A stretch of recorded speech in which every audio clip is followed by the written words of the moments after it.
So hey, what's up guys, welcome back to our YouTube channel. So in this video we are going to see what if Harry Potter raids a Dragon Legion. So this will be movie, and don't worry, I will be not hosting the whole video, so you can skip the intro and let's get in the video. Privet Drive was a street that prided itself on being boring. It had lawns trimmed like they were measured with rulers, curtains that twitched only when something improper happened, like a cat walking the wrong way or a neighbor's car being parked 1 inch over driveway line. Even the air felt trained, like it had learned to hold its breath. Harry Potter had grown up inside that breath.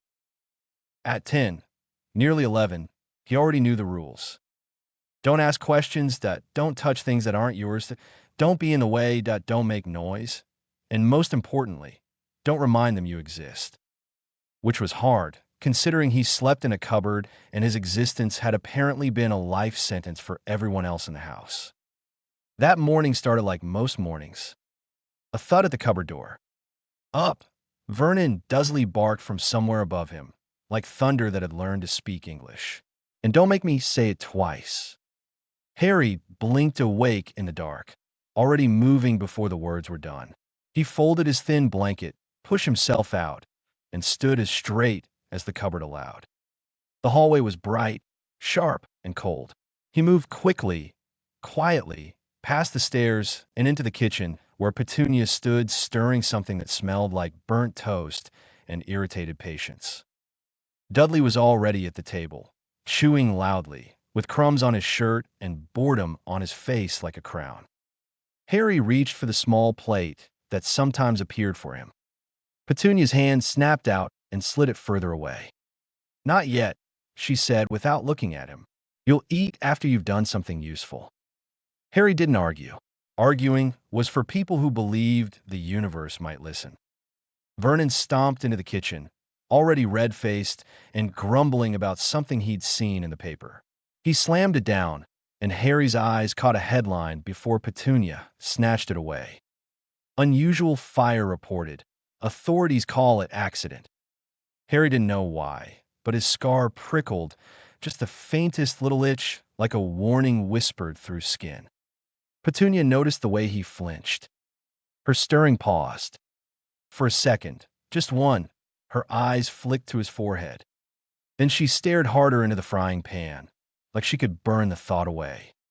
"Cupboard boy," Vernon said, pointing his thick finger at Harry like a judge passing sentence. "You're clearing out the junk in the second bedroom today." Harry froze. The second bedroom was Dudley's spare room. Dudley had 2 rooms, one for sleeping and one for toys, which was essentially the same room twice. "That stuff's been sitting there for years," Vernon continued, "and your aunt's sick of looking at it. You hear me?" "Yes," Harry said quickly. "Good. No funny business." Funny business. As if Harry had a hobby of causing miracles. As if his entire life hadn't been built around preventing them. The second bedroom smelled like dust and forgotten summers. It had boxes stacked like small towers, old magazines, a cracked lamp, and a battered trunk with a broken hinge that looked like it had been angry with the world and lost. Harry knelt beside it, wiping his hands on his too short jeans, and lifted the lid. Inside were old clothes, mostly Dudley's, which meant they were barely worn but somehow already exhausted. A few toys with missing parts. A faded school tie that wasn't Dudley's. And at the bottom, beneath a thin blanket that had gone stiff with age, a box. Not a cardboard one. Not the sort you found in lofts or garages. This one looked like it didn't belong on Privet Drive at all. It was dark wood, almost black, with faint lines carved into the surface. The lines curve in a pattern that made Harry's eyes want to follow them, even when he tried to look away. The box had no latch, no lock, just a seam running around its middle like it had been sealed and forgotten on purpose. Harry's scar prickled again, stronger this time. He should have closed the trunk. He should have left it. He should have done exactly what he'd always done: obey, survive, and stay invisible. But something in his chest, something old and stubborn and quietly furious, leaned forward and said, "No." Harry set the wooden box on the floor. His fingers hovered over it. The lines on its surface seemed to shift, not moving exactly, more like the light didn't know how to sit on them. He touched the lid. Warm. Not sitting by a heater warm. Not sun through a window warm. Warm like a living thing. Harry swallowed. He pressed both palms against it, and the warmth spread into his skin, not burning, not hurting, just recognizing him. The air in the room changed. It grew thicker, as if the dust had turned into something heavier than dust, as if the house itself was listening. Harry pulled his hands back. The warmth didn't fade. It stayed in the box, waiting. He sat back on his heels, breathing a little faster. "Were you?" he whispered. He knew, in a way you know you're about to step into deep water, that this was one of those moments that divided lives. Before and after. He opened the box. Inside, cradled in a nest of old cloth, was an egg. It was the size of a football and nothing like any egg Harry had ever seen. Its shell was a deep, smoky gray, with veins of dull copper threading across it in natural patterns. It looked like stone that had decided to pretend it was alive. Harry stared. His throat went tight. An egg meant a creature. A creature meant danger. And danger meant them, the people in the kitchen who would blame him for the sky falling if it got bored. He reached out slowly, barely touching the shell. The egg pulsed. Not visibly, but he felt it, a soft thrum under his fingertips, like a heartbeat heard through a wall. Harry jerked his hand back, heart hammering. Then, a crack. A tiny sound like ice breaking. Harry leaned forward. The shell had split in a thin line no longer than his thumbnail. He stared, frozen. The crack did not widen. The egg did not open. It simply waited. Harry's breath came shallow. "Okay," he whispered, because talking made things feel less terrifying. "Okay, I'm not going to hurt you." His scar prickled again, but this time it wasn't pain. It felt like heat. Like the egg was making its own weather inside his skin. Harry's hand shook as he reached toward it again. His finger brushed the crack. A sharp sting shot up his finger. He yelped and pulled back. Blood welled where his fingertip had scraped against the jagged edge of shell. A single red bead formed. Harry stared at it, oddly hypnotized, because he didn't bleed often, not unless something had gone wrong. The blood fell. One drop, dark and bright, landing on the egg's cracked seam. And the world answered. The lines on the egg flared. Copper turned to emberlight, threading across the shell like fire running through roots. Harry's scar burned, brief and hot, and then went cool, like a fever breaking. The crack widened with a sound like stone tearing. Harry scrambled backward, bumping into the bed. The egg split open, and something inside unfolded. First came a small head, slick and dark, with folded ears that looked like tiny fins. Then a pair of forelimbs, clawed, careful, gripping the broken shell as if testing the world. Two eyes opened, not round like a bird's, not flat like a lizard's. They were bright, molten-looking, a fierce amber that locked onto Harry with startling intelligence. Harry couldn't breathe. The hatchling stared at him. Then it made a sound. Not a roar, not a screech. A soft, chuffing little rumble like a cat purring through a throat that hadn't learned softness yet. It crawled out of the egg, unsteady, wet, and unbelievably real. It was small, about the size of a big puppy, but everything about it screamed wrong for this world. Its scales were dark charcoal with faint copper flecks, like someone had pressed starlight into stone. Tiny wings, folded tight, clung to its back like wet leaves. It blinked once. Then, impossibly, it waddled toward Harry. Harry's hands lifted, reflexive. No, wait. The hatchling paused, head tilting. It looked curious. Harry stared at it, half expecting it to lunge. Instead, it made that soft rumble again and took another step. The air warmed around it. Not like a heater, like a campfire. Harry could feel it on his cheeks. The hatchling reached him, pressed its small forehead against Harry's knee, and stayed there. A wave passed through Harry's body. Not magic like fireworks. Magic like roots.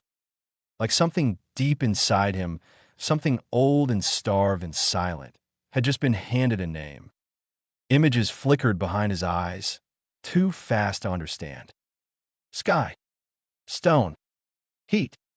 Wings. And a feeling that was not his and yet somehow belonged in him. Safe. Harry blinked hard. His chest ached. He didn't know why he wanted to cry. He hadn't cried in a long time. Crying didn't help. Crying made them angry. But the hatchling's little weight against his leg, the warmth, the certainty. Harry whispered, voice shaking high. The hatchling looked up. And Harry, without knowing how, understood the answer. Not words. Intent. Recognition. Mine. Harry swallowed, heart thudding. He looked down at the creature. What do I call you? The hatchling blinked slowly. Its little tail flicked. Harry's mind supplied a thought that didn't feel invented. It felt given. Ember, Hedi Vispert. The hatchling rumbled again, louder. Harry flinched, then laughed under his breath, one short, startled sound that felt dangerous in its own way.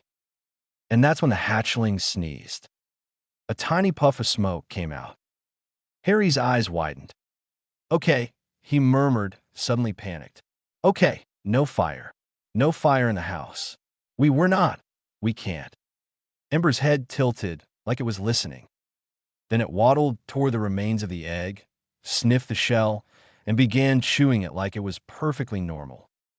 Harry stared. Are you eating your egg? Ember cringed loudly. The warmth in the room intensified. Harry noticed, with horror, that the wallpaper near the floor had begun to curl, like it was too hot to keep pretending it was paper. No, Harry hissed, scrambling. No, no, no. He looked wildly around the room. If the Dursleys saw this, if Vernon saw this, if anyone saw this, he scooped Ember up. The hatchling was heavier than it looked, and warm enough that Harry's arms felt like they'd been held near a kettle. Ember wriggled once, then settled, pressing its head against Harry's chest as if that was where it belonged. Harry held still, stunned by how natural it felt. Then the door handle turned. Harry's blood turned to ice. The door opened. Petunia stood there.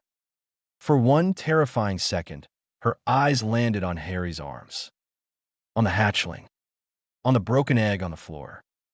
Her face didn't twist into anger the way Vernon's did. It drained of color. Like she'd seen a ghost. Or worse. Like she'd seen something she'd been praying would never wake up. Put, she whispered, voice cracking that down. Harry couldn't. Not because he refused. Because Ember tightened against him, and Harry's body reacted like the idea of letting go was pain. I didn't. Harry started. I just found it. It was in the trunk. Petunia's eyes flashed to the box, then back to Harry. That box, she breathed, almost to herself. I told myself it was nothing. Harry stared at her. You knew it was there? Petunia's jaw clenched. Her hands trembled, not with anger. With fear. I didn't know, she snapped too quickly. I didn't want to know. It came in the post years ago. No return address. Nothing. I never opened it. Harry's mind raced. Post. Years ago. Why didn't you throw it away? He demanded, and the sharpness in his voice surprised him. Petunia flinched like he'd slapped her. For a moment, her expression twisted, not into cruelty, but into something bitter and complicated. I tried, she whispered. It always came back. Harry's stomach dropped. What do you mean it came back? Petunia swallowed. Her eyes flicked to Ember again, and her voice dropped lower. Things like that, she said, don't stay gone. Not when they've chosen. Ember made a soft sound, half purr, half rumble, like it agreed. Petunia took one step back, breathing hard. We have to get rid of it, she said. Now, before they... She cut herself off, glancing toward the hallway as if Vernon might be lurking in the walls. Harry felt something flare in his chest. A sudden, fierce, protective heat. "Not happening," he said, and his voice was steady now. "I'm not giving him to anyone." Petunia stared, eyes wide, as if she couldn't decide whether to be furious or terrified. "It's not a puppy," she hissed. It's a dragon," Harry said, because there was no point pretending. Petunia's lips thinned. Her eyes shone, and Harry realized with a jolt that she looked like she might cry. "You have no idea," she whispered, "what that means." Before Harry could answer, the floorboards shook. A heavy step.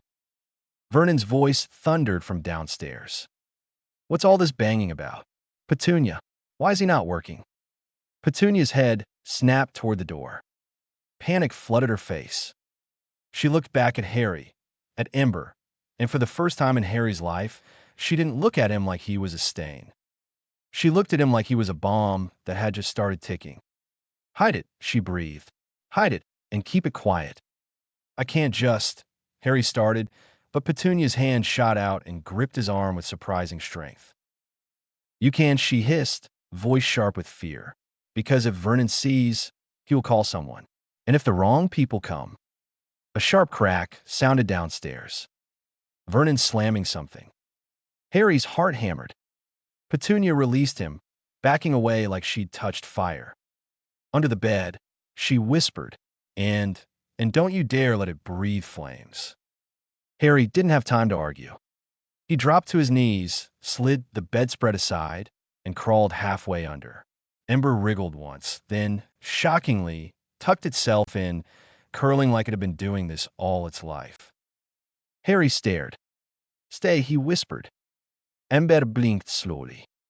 In Harry's mind, not words, but sensation, he felt a warm, steady response. "Stay." Harry crawled out, chest tight, and stood as Petunia yanked the door open wider. Vernon filled the doorway like a wall, face already twisted. "What is all this?" he bellowed. "Why is the room hotter than a blasted sauna?" Petunia forced a laugh that sounded like glass breaking. "Old wiring," she said quickly. "The lamp, it's shorted. I told you we should replace it." Vernon scowled, suspicious. His eyes swept over Harry. He snapped. "If you're messing about." "I'm not," Harry said fast, too fast. Vernon's gaze narrowed. Then his eyes landed on the wooden box still on the floor. Something about it seemed to irritate him on sight, like a splinter in the brain. "What's that?" Vernon demanded. Harry's mouth went dry. Petunia moved like lightning, snatching it up. "Nothing," she said too loud. "Just junk. Old junk." Vernon stepped forward. The air seemed to tighten. Harry's scar tingled again. Under the bed, Ember shifted. The warmth in the room thickened. Vernon's hand reached toward the box, and the box hummed. A low vibration that made Vernon jerk his hand back like he'd been stung. He stared at it, unsettled. Petunia's fingers tightened around the box like she was holding a snake. Vernon's face went redder. He didn't like things that didn't behave. "Throw it out," he snapped. "I don't want strange rubbish in my house." Petunia nodded too quickly. "Yes, of course." Vernon huffed, satisfied by obedience, and jabbed a finger at Harry. "And you, back to work. If I hear one more noise." "I won't," Harry said. Vernon stomped out. Petunia stood frozen for a second after he left, breathing like she'd run a mile. Then she turned to Harry. Her eyes were sharp, glassy, and full of something Harry had never seen in her before. "Regret. You," she whispered, "are not normal." Harry almost laughed. Almost. Instead, he said quietly, "Neither is he." Petunia flinched. She hugged the box to her chest, as if she didn't trust it not to vanish. "Listen to me," she said, voice shaking. "There are departments, offices, people who handle things like that." Harry's gaze flicked to the bed. "You mean people who chain them?" he said. Petunia's mouth tightened. "I mean people who will take it," she said, low and fierce. and they won't ask your permission. Harry's hands curled into fists. In his chest, something hot sparked like a coal catching. Then they can try, he said. Petunia stared at him like she'd just realized he wasn't a child to be pushed around. For a heartbeat, neither of them moved. Then Petunia's eyes flicked toward the window. Her face tightened. "Keep the curtains shut tonight," she whispered. "And whatever you do, don't let anyone see it." Harry frowned. "Why?" Petunia's voice dropped to something almost trembling. "Because," she whispered, "if it hatched, it means something hurt." That night, Harry lay awake in his cupboard. He'd managed to sneak Ember down wrapped in an old towel, slipping food from the kitchen, bits of cold sausage, torn bread, anything. Ember had eaten like it was starving for the world itself, then curled against Harry's side like Harry was the only safe thing left. The cupboard was warmer than it had ever been. Not uncomfortable, just alive. Harry stared at the dark. He could feel Ember breathing. He could feel, faintly, Ember feeling. Curious, content, safe. And beneath that, a low pulse of alertness, like a creature that knew it had enemies even before it understood why. Harry lifted his hand and rested it against Ember's small head. The scales were warm and smooth. Ember rainbowed quietly. Harry whispered, "I won't let them take you." The cupboard seemed to listen. Outside, the street was quiet. No cars. No voices. No owls. Harry's eyelids grew heavy. Then, a shadow passed over the house. Not the shadow of a cloud. A shadow that moved with purpose. The air outside the window shifted, as if something enormous had just crossed the sky. Ember's eyes snapped open in the darkness, glowing faintly. Harry's scar prickled, hot and warning. Ember made a soft, frightened sound. And in Harry's mind, like a thought pressed gently into his skull, came a single feeling. Hunt. Harry sat up, heart pounding. The cupboard felt too small. The house felt too thin. And somewhere above Privet Drive, silent as a nightmare, something ancient had smelled fresh blood, fresh fire. And found it. End of Chapter 1. Say next when you want Chapter 2, Run, Boy Who Lived. Next, Thought for 30s. Chapter 2, Run, Boy Who Lived. Harry didn't sleep. Not properly. He lay in the cupboard with Ember curled against his ribs like a warm stone that breathed, listening to the house settle and creak around them. Every time the wind scraped a branch against the window, Ember considered making a sound, and every time Harry pressed a hand to that small, ridged head and felt a strange, steady calm flow through his palm. It wasn't words. It wasn't even a thought. More like temperature. Like Harry could pour safe into Ember the way you pour tea into a cup. Ember's glow eyes blinked at him in the dark. And Harry, in return, felt something back. A tiny pulse of instinct. A newborn certainty. Mine. The shadow from earlier still haunted the corners of his mind. Something big had passed over the house. Too silent, too smooth. Not a plane, not a cloud. Something that moved like it belonged to the sky. At some point, Harry must have drifted off, because the next thing he knew, the cupboard door rattled. Bang, bang, bang. Up, Vernon Dursley roared. Now, Ember joltid övergick. Heat surged in the cupboard, like a kettle about to scream. Harry slapped his palm gently over Ember's snout. Hey, shush. Ember's little chest shuddered. Smoke threatened, tasted the air, then faded. Harry exhaled, shaky. Ember relaxed under his hand, still trembling, like a child who didn't know why it was scared but knew it had been scared anyway. Vernon's voice continued, muffled through the door. And if you've been messing about in there. Harry swallowed, listening. The handle turned. The cupboard door opened. Light knifed in. Vernon filled the gap like a storm cloud in a suit, mustache bristling, eyes narrowed. Harry moved fast, body angled, foot shoved slightly, so Vernon couldn't see straight down. Ember was pressed into Harry's side beneath the old towel, silent, eyes glowing faintly through the fabric like embers under ash. Vernon sniffed the air, suspicious. "What's that smell?" Harry's heart dropped. "What smell?" he squeaked, immediately hating himself for squeaking. Vernon sniffed again, like burnt toast. From upstairs, Petunia's voice called, "Too bright, too quick. It's the kettle, Vernon. It's always the kettle." Vernon scowled like the kettle had personally offended him. He jabbed a finger at Harry. "Out. Garden. Weed the flower beds. And if I find one single." "Yes," Harry blurted. Vernon slammed the cupboard door and stomped away. Harry didn't move for 3 whole seconds. Then he looked down at Ember, whose eyes blinked up at him through the towel like sorry. Harry whispered, "We're going to have to be really smart." Ember's tail flicked once. Harry didn't know whether that meant yes or I will eat the world, but either way, same problem. Breakfast was a performance. Petunia slid a plate of eggs and bacon toward Dudley, who complained it wasn't enough, and Vernon read the newspaper like it was scripture. Harry stood by the sink, cleaning plates that didn't need cleaning because standing still made people notice you. He kept waiting for Petunia to look at him. She did. Once. It was quick, like a glance that burned.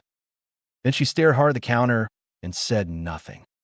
Harry wondered, for the first time in his life, what Petunia Dudley feared more than being embarrassed. He didn't have to wonder for long. At exactly 8:30, the mail slot clacked. Petunia stiffened like she'd been hit.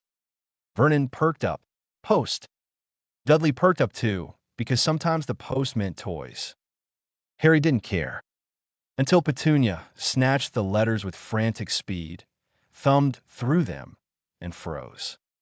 A thick envelope sat in her hand. Cream paper. Green ink. A wax seal with a crest. Petunia's fingers trembled. Vernon noticed immediately. What is it now? Petunia's mouth worked soundlessly. Harry's scar prickled. Not pain, something like recognition. Vernon leaned over, squinting. Who's it for? Petunia's eyes flicked to Harry like she couldn't help it. Then she read it, voice thin. Mr. H. Potter, the cupboard under the stairs. For Privet Drive. Vernon's face went purple so fast, it was impressive. What, he croaked, is that? Harry's stomach turned over. He knew this. He didn't know how, but he knew. This was the thing that had always lived just outside his life, pressing its face to the glass. Magic. Vernon ripped the letter from Petunia's hands and tore it in half. Then in half again. Then again, like shredding, it would shred the world that sent it. There, he said, breathing hard. Nonsense. Rubbish. No one is sending letters to... The torn pieces in his hands twitched, like they were trying to crawl back together. Vernon stared. Petunia flinched as if she'd been slapped by memory. And then the scraps went still. Dead paper. Vernon, relieved and furious, shoved them into the bin. Good. That's done. Harry stared at the bin. His scar prickled harder. Not because of the letter. Because of the pause. Like something had reached for him through that envelope, and then stopped suddenly, as if interrupted. Petunia swallowed, eyes wide. She looked at Harry, barely moving her lips. Don't, she mouthed. Harry didn't know what she meant. Don't ask. Don't hope. Don't exist. But before he could think, Vernon slammed his fist on the table. That's it, he thundered. We are not having freaky nonsense in this house. Petunia's hands clenched. Harry saw it then, clear as anything. Petunia wasn't angry at the letter.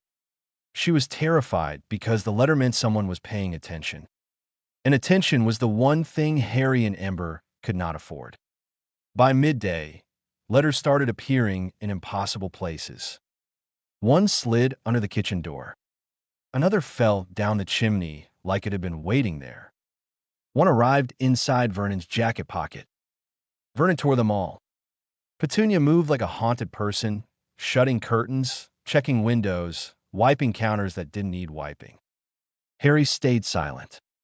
Because every time a letter arrived, Ember, hidden upstairs in the second bedroom beneath blankets, shifted and rumbled like it could feel the world reaching. Harry tried to calm him, hand pressed to warm scales, sending that strange, safe feeling through touch. It worked, mostly, but it felt like holding a lid on a boiling pot. And then, around late afternoon, something worse than letters arrived. The doorbell rang. Not the polite ding-dong, the kind that sounded like it meant business. Vernon stomped to the door. If this is more post. He yanked it open. A man stood on the step. Neat brown hair, plain gray coat, a smile that didn't reach his eyes. He looked like someone who sold insurance and enjoyed it. "Good afternoon," the man said pleasantly. "Is this number 4 Privet Drive?" "Yes," Vernon snapped. "And if you're here about—" "Oh, not at all," the man said, still smiling. "My name is Mr. Finch. I'm with a government inspection unit. We've had reports of irregular heat signatures in the area." Harry's blood turned cold. Petunia made a strangled little sound behind Vernon. Vernon blinked. "Heat signatures?" "Very unusual," Mr. Finch continued. He glanced past Vernon into the house, polite as a knife. "Sometimes it's a faulty boiler. Sometimes it's wiring. Sometimes it's something else." Harry felt Ember's fear spike upstairs like a sudden flare. A pulse of heat shuddered through the house. Mr. Finch's nostrils flared. He smelled it. He smiled wider. "May I come in?" Vernon bristled. "This is a private—" Mr. Finch's eyes flicked, and for a heartbeat, they weren't ordinary eyes. They had a sharpness, a glint like metal under a lamp. Then they were normal again. Vernon swallowed hard, suddenly unsure of himself. "Oh." Petunia stepped forward, voice too tight. "No." Mr. Finch turned to her, still smiling. "No." Petunia's hand shook. "We don't need an inspection." "Oh," Mr. Finch said softly, "I think you do." Harry's scar prickled like a warning bell. Mr. Finch took one step forward into the house. And that was when Dudley, bored and nosy, came trotting down the stairs with a plastic dinosaur in his hand. He saw the stranger and paused. Mr. Finch's gaze snapped to Dudley, then up the stairs like he was mapping the house with his eyes. "You have children," he said. "Of course we do," Vernon snapped, puffing up. "This is a normal family." Mr. Finch nodded slowly. "Normal, yes." His eyes slid, just briefly, to Harry, standing near the kitchen doorway. For the first time, the smile faltered. Then it returned, careful and pleased. "There you are," Mr. Finch murmured, almost to himself. Harry's stomach dropped, so hard it felt like falling. Mr. Finch tilted his head, listening to something Harry couldn't hear. Then he said, very gently, "It's close." Petunia's face went white. Harry's hands clenched. He didn't know how he knew it, but he knew. This man wasn't Muggle. And he wasn't here for letters. He was here for Ember. Harry moved. Not loudly, not dramatically. Just like someone who'd learned survival in small, sharp pieces. He slipped out of the kitchen, up the stairs, and into the second bedroom.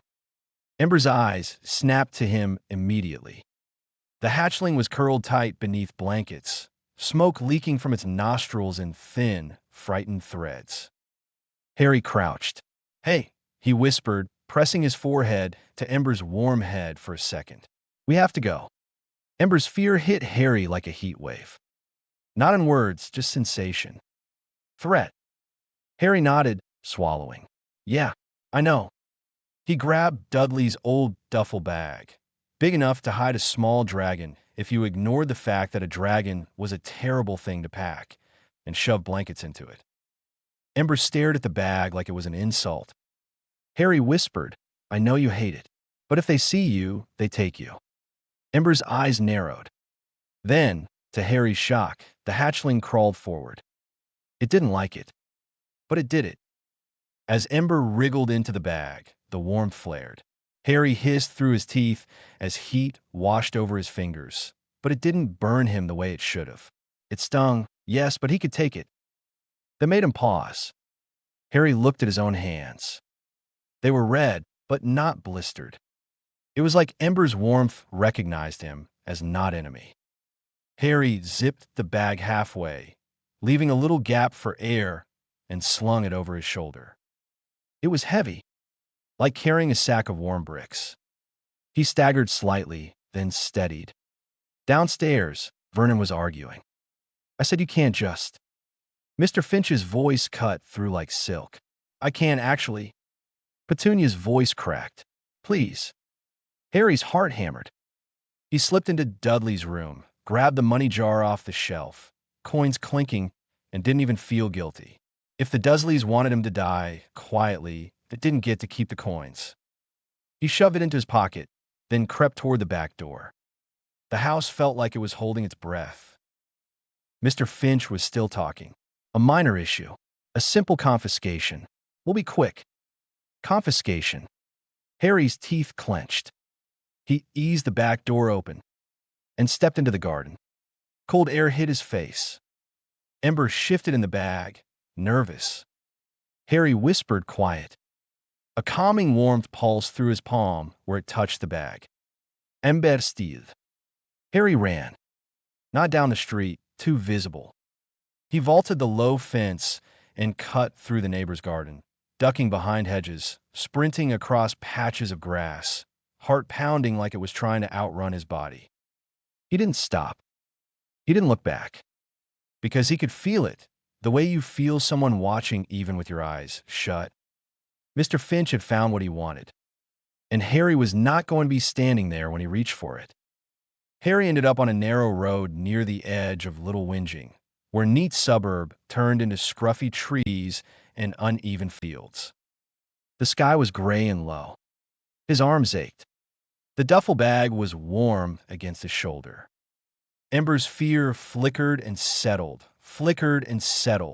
like a candle in wind. Harry slowed to a walk, breath ragged. He didn't know where to go. He didn't have a plan. He just knew one thing.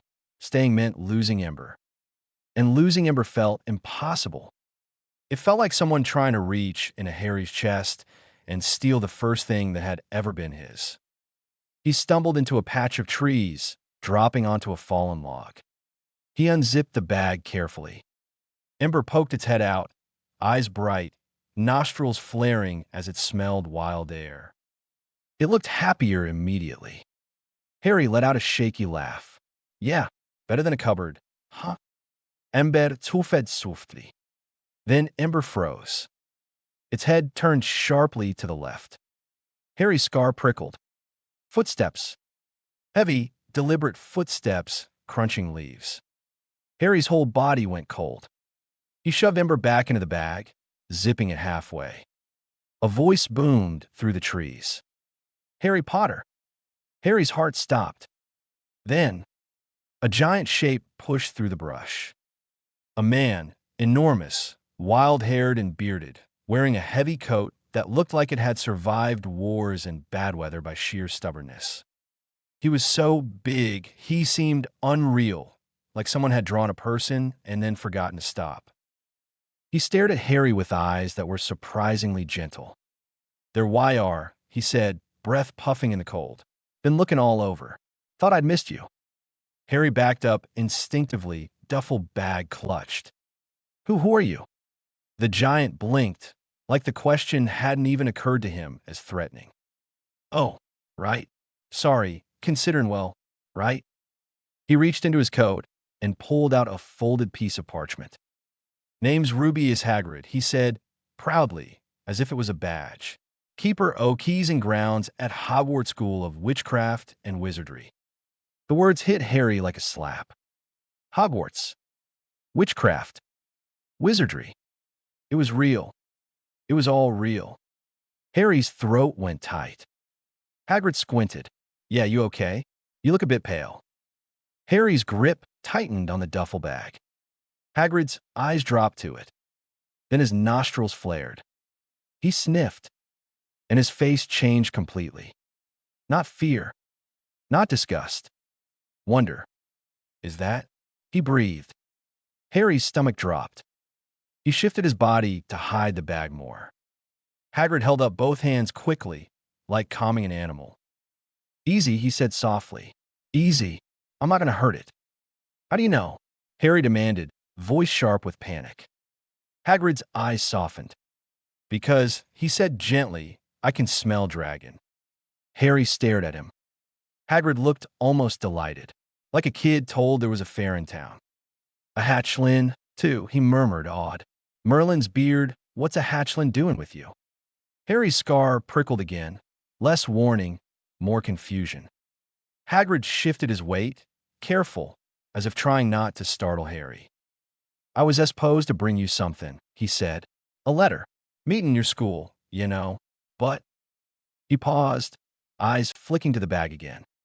"But I reckon things VE changed." Harry's chest rose and fell too fast.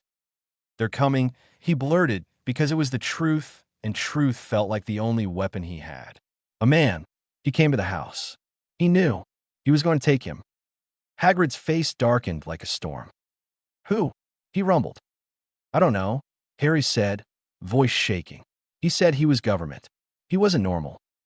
Hagrid's jaw clenched. "Beast Division," he muttered like the words tasted bad.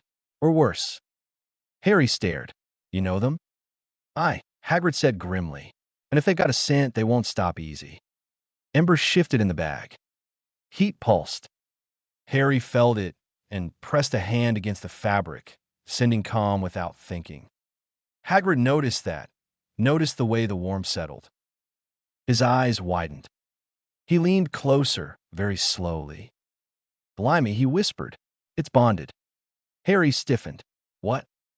Hagrid looked at him like he'd just watched a kid pick up a thunderstorm and hold it. "Dragons don't just go quiet for people," Hagrid said softly. "Not babies. Not unless it's chosen." Harry swallowed. "I didn't make it." Hagrid nodded slowly. "I know." The trees around them rustled. Somewhere far away, a car door slammed. Harry's spine went rigid. Hagrid's head snapped up, listening. Then he said, very calmly, "We've got to move. Now." Harry stood, duffel bag on his shoulder, arms aching. "Where?" Harry demanded. "Because I'm not going back." Hagrid glanced at him, really looked at him, and his voice dropped heavy with truth. "You can't keep a dragon in the Muggle world," he said. "Not in Surrey. Not with Ministry sniffing about." Harry's eyes burned. "So what, I just give him up?" Hagrid shook his head, fierce. "No." Harry blinked. Hagrid reached into his coat and pulled out something Harry hadn't noticed before, a pink umbrella. It looked ridiculous in Hagrid's massive hand. But when Hagrid held it, the air around it seemed to hum. "I'm not supposed to do much magic," Hagrid muttered, more to himself than Harry. "But this is special circumstances." He tapped the umbrella against a tree trunk. The bark shivered. A small bird, an owl, should have flown out. Instead, a thin wisp of smoke twisted up like a message made of fog. It streaked into the sky, silent and fast. Harry stared. "What did you just do?" "Sent word," Hagrid said, "to someone who knows dragons better than anyone I trust."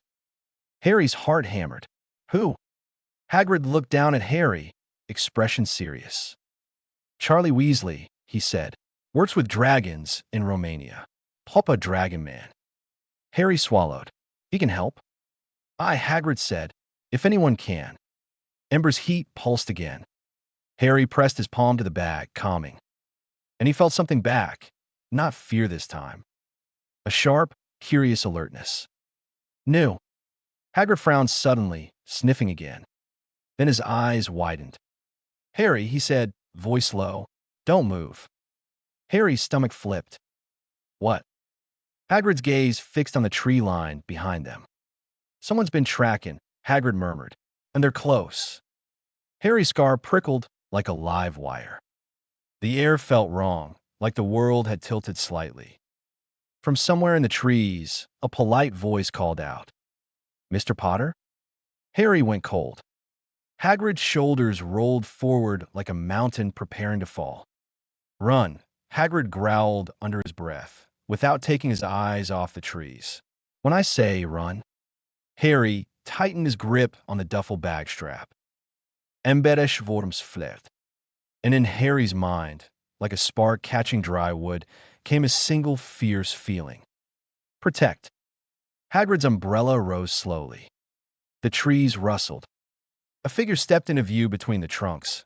Gray coat, neat hair, smiling like he'd never left. Mr. Finch. His eyes landed on the duffel bag, and his smile turned hungry. Ah, he said softly. There it is. End of Chapter 2. Say next when you want Chapter 3, The Hidden Airy. Next. Thought for 28s. Chapter 3, The Hidden Airy. Mr. Finch stepped out from between the trees as if the forest had invited him. Same neat coat, same tidy hair, same polite smile that didn't belong on a face doing what his eyes were doing, locking onto Harry's duffel bag like it was a prize already labeled with his name. Mr. Potter, Finch said gently, like he was greeting someone at a tea party. You caused quite a bit of trouble today. Harry's mouth went dry. Hagrid shifted in front of him, massive shoulders squaring like a wall of stone. You're not talking nothing, Hagrid growled. Finch's gaze slid up Hagrid's frame, assessing. Rubeus Hagrid. Expelled. Restricted. A fascinating choice of escort. Hagrid's hand tightened around the pink umbrella. Harry felt embers stir in the bag, an anxious coil, heat rising. Harry pressed his palm to the fabric. Come. He didn't think the word. He felt it and sent it, like pouring warm water into a shivering cup. Ember's heat steadied. Finch noticed anyway. His nostrils flared. That, Finch murmured, pleased, is a very rare signature. Hagrid's voice dropped lower. Dangerous. Step back. Finch didn't step back. He raised one hand, palm open in a non-threatening gesture that somehow felt worse than a threat. Let's be civilized, he said. No need for drama. The Department for the Regulation and Control of Magical Creatures exists for a reason. Dragons are classified as highly dangerous. An unregistered hatchling in a Muggle suburb is. It's with me, Harry blurted, and the fierceness in his own voice surprised him. Finch finally looked at Harry's face properly. His smile sharpened. With you, he echoed, as if tasting it. Yes, that appears to be the problem. Hagrid bristled. He's a kid. Finch's eyes flicked to the duffel bag again. And yet he's doing something no adult handler should be able to do without years of work. Harry's scar prickled like a warning bell. Now, Finch continued calmly, I'm going to take custody of that hatchling. You'll both come with me for a brief interview, and I'll file a report that prevents any escalation. You're welcome. You're mad if you think, Hagrid started. Finch sighed, the way someone sighs when children disappoint them. Then he snapped his fingers. The air twitched. Two more figures stepped from the trees, both in ministry gray, both holding long cases like violin boxes, except Harry knew in his bones those weren't instruments. One of them opened a case and pulled out something that looked like a folded metal net etched with runes. Harry's stomach dropped. Hagrid's umbrella rose. Harry, Hagrid rumbled without turning his head, when I say run. Finch lifted his hand again. Please don't make this ugly. And then, very softly, Finch spoke a word. Not English. Not Latin. Something crisp and clipped that made the leaves tremble. The rune net in the agent's hands shimmered blue-white. Ember's fear hit Harry like a punch. Heat surged in the duffel bag. Fast, sharp, panicked. Harry clapped his palm to the fabric. Ember? No. A tiny huff of hot breath escaped through the zipper gap. The air in front of Harry wavered. Finch's eyes lit with satisfaction. There. Hagrid moved. It wasn't like watching a man attack. It was like watching a boulder decide it was done being a boulder. He swung the umbrella down hard and bellowed. And oh, the umbrella tip cracked against the ground, and the earth erupted. A thick wall of mud and roots surged up between them and Finch like a sudden barricade, splattering leaves and dirt everywhere. The two ministry agents stumbled back. Finch didn't. He simply stepped to the side, coat untouched, and clicked his tongue like a teacher correcting bad manners. Really, he said, you shouldn't be doing magic. Hagrid's eyes burned. Try me. Finch's smile thinned. Fine. He flicked his wand, because of course he had one, and of course it looked expensive, and said, Incarcerus. Ropes whipped out of thin air, snapping toward Hagrid's arms. Hagrid spun the umbrella. The ropes wrapped around the umbrella shaft instead and tightened, jerking it sideways. Hagrid grunted, bracing. Finch's gaze snapped to Harry. That was the mistake. Because Harry ran, not away from Hagrid, past him.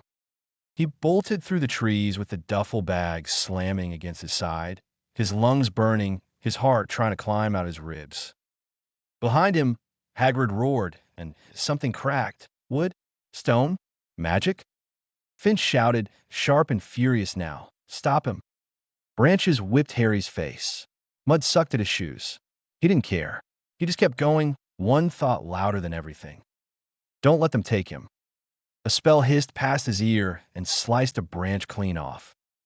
Harry ducked and nearly fell. Ember shifted violently in the bag. Heat rose again, too hot, too fast. Harry slapped his palm to the bag, desperate. Please, please stay with me. And something inside Harry answered. Not a spell. Not words. A sudden tightening in the air around the bag, like warmth folding inward instead of spilling out. The heat didn't vanish, but it stopped shouting. It stopped broadcasting. The world, somehow, felt less able to see them. Harry didn't understand what he'd done. He only knew it worked, because Finch's voice behind him snapped with irritation. Where did it go? Harry sprinted harder. The forest thinned, spilling him out onto the narrow road where he'd first stopped. His legs nearly buckled. He stumbled toward the ditch and threw himself down into tall grass, yanking the duffel bag close like a lifeline. He held his breath. Ember was warm against his ribs. Alive. Harry pressed his cheek to the fabric for 1 second, eyes squeezed shut. Then he heard Finch's footsteps on the road. Measured, calm again, like he'd never raised his voice. Harry peeked through the grass. Finch stood a few meters away, scanning the trees with a small silver disc in his palm. It shimmered faintly, like it was trying to sniff the air. Finch frowned. He turned the disc this way and that. The disc dimmed. Finch's jaw tightened. For the first time, Harry saw real anger on his face. He looked down at the grass, at Harry's hiding place, and for a heartbeat Harry thought he knows. But Finch's gaze slid past. He didn't see him. Harry's pulse thundered. Finch muttered, furious, some kind of masking, impossible. A crashing sound came from the trees. Hagrid burst out like a bear with a grudge, coat torn, mud on his boots, umbrella still clenched in his fist. Behind him, one of the ministry agents lay on the ground groaning, tangled in thick vines. The other agent stood rigid, frozen mid-step as if turned into a statue. Hagrid panted, eyes wild. Finch's gaze snapped to Hagrid. You assaulted ministry personnel. Hagrid bared his teeth. You tried to steal a baby dragon. Finch's smile returned, colder. It's not a baby. It's contraband. Hagrid lifted the umbrella. You come any closer, I'll turn your teeth into jelly beans. Finch's eyes narrowed. You can't protect him forever. Hagrid's voice dropped. Long enough. Then Hagrid turned, fast, and shouted, Harry. Harry jerked upright, scrambling out of the grass. Finch's head whipped around. His eyes locked onto Harry instantly. Triumph flashed. There you. Hagrid didn't let him finish. Hagrid reached into his coat and yanked something out, an old, battered coin that glittered strangely. He shoved it at Harry. Hold that. Harry grabbed it on instinct. The coin burned cold in his palm, like winter shaped into metal. Hagrid slammed, the umbrella tipped down, and roared now. The world twisted. Harry felt his stomach lurch as if the earth had grabbed him by the ribs. The road, the trees, Finch's face, everything stretched. Then snapped. Harry landed hard on a patch of wet stone, knees buckling. He gagged, breathless, clutching the duffel bag against his chest. Rain pattered lightly around him.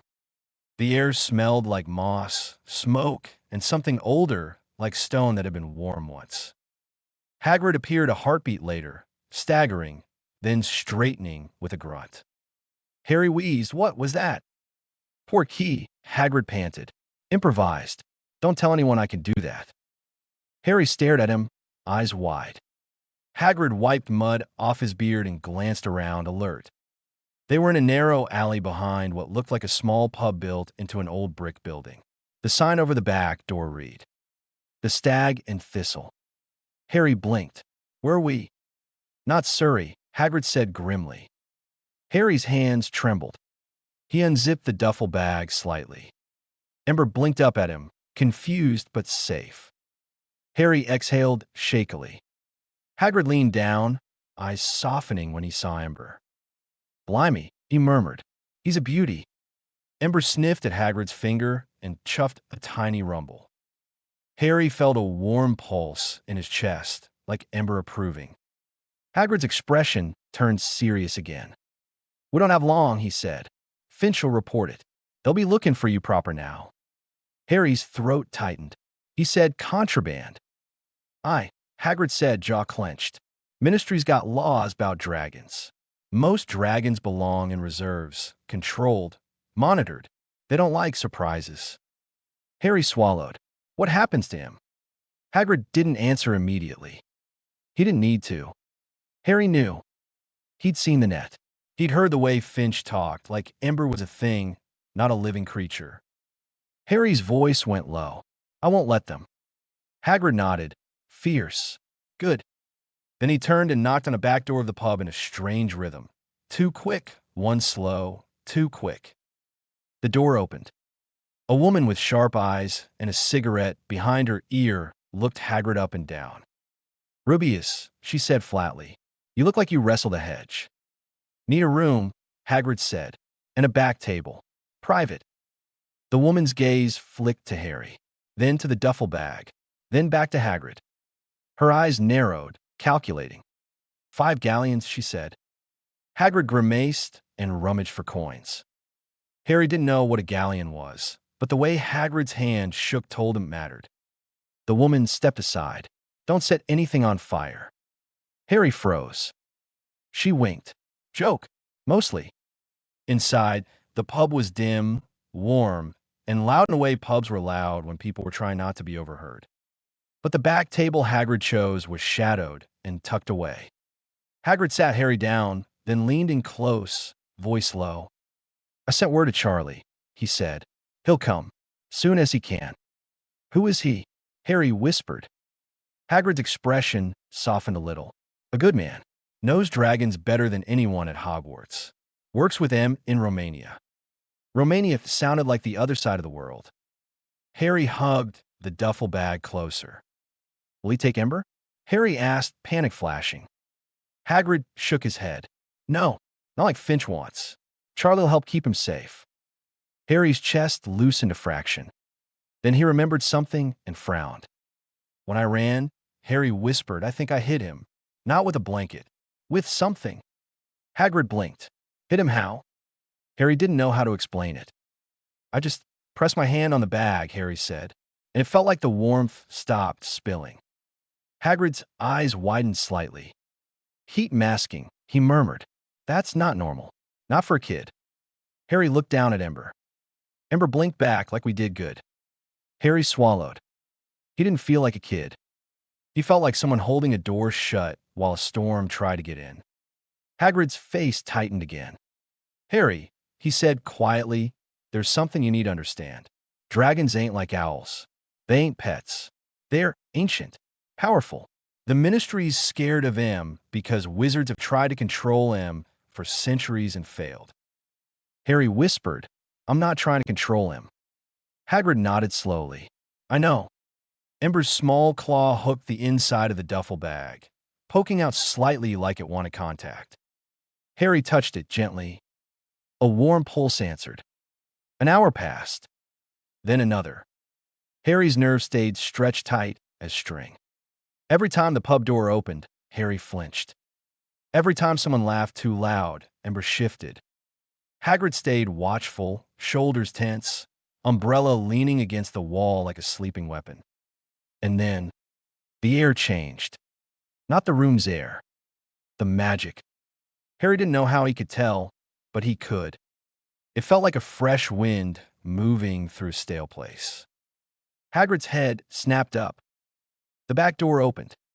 A young man stepped inside, tall and broad-shouldered, with reddish hair damp from rain and a travel cloak thrown on like he'd grabbed at mid-run. His face was freckled and sharp, eyes alert. He looked around quickly, professional, assessing. Then his gaze landed on Harry. He softened a fraction. "You're Harry," he said. Harry stared. "You're Charlie?" Charlie Weasley nodded, then dropped his gaze to the duffel bag. His eyes widened. "Merlin," he breathed. Harry's grip tightened. Charlie lifted both hands slowly, palms open. "I'm not here to take him," he said immediately, reading Harry like he'd done this with dragons and people. "I'm here to keep you alive. Both of you." Harry's throat went tight. "They want to kill him." Charlie's jaw clenched. "They'll call it humane disposal if they can't cage him. Finch is thorough." Hagrid growled, "Told you he was bad news." Charlie glanced at Hagrid. "You fought him?" Hagrid snorted. "A bit." Charlie exhaled. "Okay, listen to me, Harry. You cannot stay anywhere the Ministry can track. Finch will bring proper equipment next time. He'll bring people who don't hesitate." Harry's hand shook. "Where do we go?" Charlie hesitated for the first time. Then he said quietly, "Somewhere old." He leaned closer, voice dropping. "There's a place," Charlie said, "that doesn't show up on Ministry maps. A sanctuary, illegal, technically, built on wards older than the Ministry itself." Harry stared.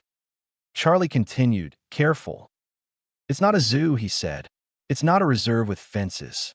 It's a valley that dragons choose to nest in because the magic there protects them. The people there don't own dragons. They live alongside them." Harry's chest tightened with desperate hope. "They'll let Ember stay?" Charlie's eyes flicked to the duffel bag again, and his voice softened. "If Ember has chosen you," he said, "they'll want to see why." Harry swallowed. "How we get there?" Charlie pulled something from his cloak, an old leather strap with metal rings, each etched with tiny symbols. "A chain port," Charlie said. "It's complicated. It'll take us in stages. Too far to jump all at once." Harry didn't understand, but he nodded anyway. Charlie looked at him, steady. "One thing," he said. "If we do this, you have to understand what you're becoming, Harry." Harry whispered, "I'm just trying to protect him." Charlie's gaze sharpened. "That's the point," he said quietly. "Dragons don't pick protectors by accident." Harry stared at him. Charlie's voice dropped further, almost reverent. "There are stories," he said, "about people who could bond without chains. Not tame, not dominate. Bond. The old dragon keepers call it Drakeheart." Harry's scar prickled. Warm, not painful. Like the word fit somewhere inside him. Charlie continued, "Most people think it's a myth. But Finch doesn't. Finch is here because he suspects you're real." Harry's stomach turned. "So what do I do?" Harry whispered. Charlie leaned in, eyes intense but kind. "You don't panic," he said. "You don't show them fear. And you don't let Ember's heat flare where it can be sensed." Harry remembered the moment in the forest, how the warmth had folded inward. Charlie's gaze flicked to Harry's hands. "You did that already, didn't you?" Harry swallowed and nodded. Charlie exhaled slowly. "Good," he murmured. "That's good. That means you can learn." Ember shifted in the bag. Charlie's eyes softened again. "Can I see him? Just for a second." Harry hesitated, then unzipped the bag carefully. Ember's head popped out, eyes bright, nostrils flaring at the new smell. Charlie didn't reach for him, didn't grab, didn't crowd. He simply held his hand close enough for Ember to sniff.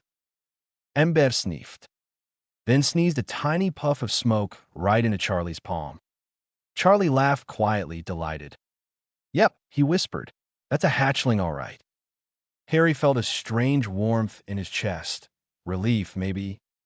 Charlie looked up at Harry, serious again. We leave tonight, Charlie said, before Finch resets the trace, before the Ministry gets a lock on your signature. Harry swallowed. What about my stuff? Charlie blinked. Your stuff? Harry thought of the cupboard, the old shirt, the school books he'd never cared about. He shook his head. I don't need anything, Harry said. Hagrid's expression shifted, something proud and sad at once. Charlie nodded once. All right. He stood. Then we move. They left through the back door. Rain had stopped, but the night air was cold and clean. Charlie led them down an alley and into a quiet courtyard behind the pub, where an old cart sat beneath a broken awning. He crouched, reached under the cart, and pulled out something that looked like a battered boot. Harry stared. That's a portkey anchor, Charlie said. Don't ask. He looped the leather strap around it, then held the straps end out to Harry. Hold tight, Charlie said, and whatever happens, don't let go. Harry grabbed the strap with one hand and clutched the duffel bag strap with the other. Hagrid put a heavy hand on Harry's shoulder. Charlie looked at them both, took a breath, and whispered a word. The symbols on the leather rings glowed faintly. Harry felt his stomach drop again. The world twisted, and they vanished. They landed in a place that smelled like pine and whetstone. The sky was darker here, the stars sharper. They were standing on a rocky outcrop overlooking a wide forest that rolled like a black sea under moonlight. Harry's breath caught. This wasn't Surrey. This wasn't even England, Harry thought wildly. Charlie steadied himself, then glanced around quickly. First stage, he muttered. Good. Hagrid huffed. Where are we? North, Charlie said. Far enough that Finch has to work to track. Harry hugged the duffel bag close. Ember's eyes glowed faintly through the zipper gap, curious. The air here felt different. Cleaner, yes, but also heavier. Like the land had its own heartbeat. Charlie looked down at Harry. You feeling all right? Harry nodded, though his legs were jelly. Charlie's gaze softened. Good. We'll rest briefly, then jump again.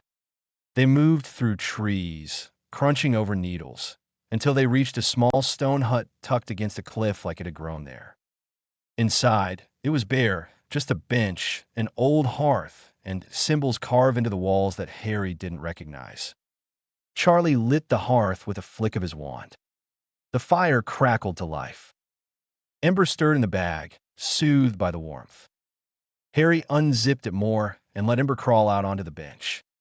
The hatchling sniffed the air, then stared at the carved symbols. Its head tilted. Harry felt a faint ripple in his chest, Ember's curiosity brushing his own. Charlie watched them both, expression unreadable.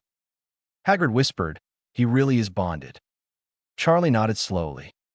Yeah, he murmured, and that's why the sanctuary matters. Harry looked up. What is it like? Charlie leaned back against the wall, eyes distant. Old, he said. Quiet. Protected. You'll feel it before you see it. The wards there aren't ministry spells. They are draconic, built around the idea that dragons aren't property. Harry's throat tightened.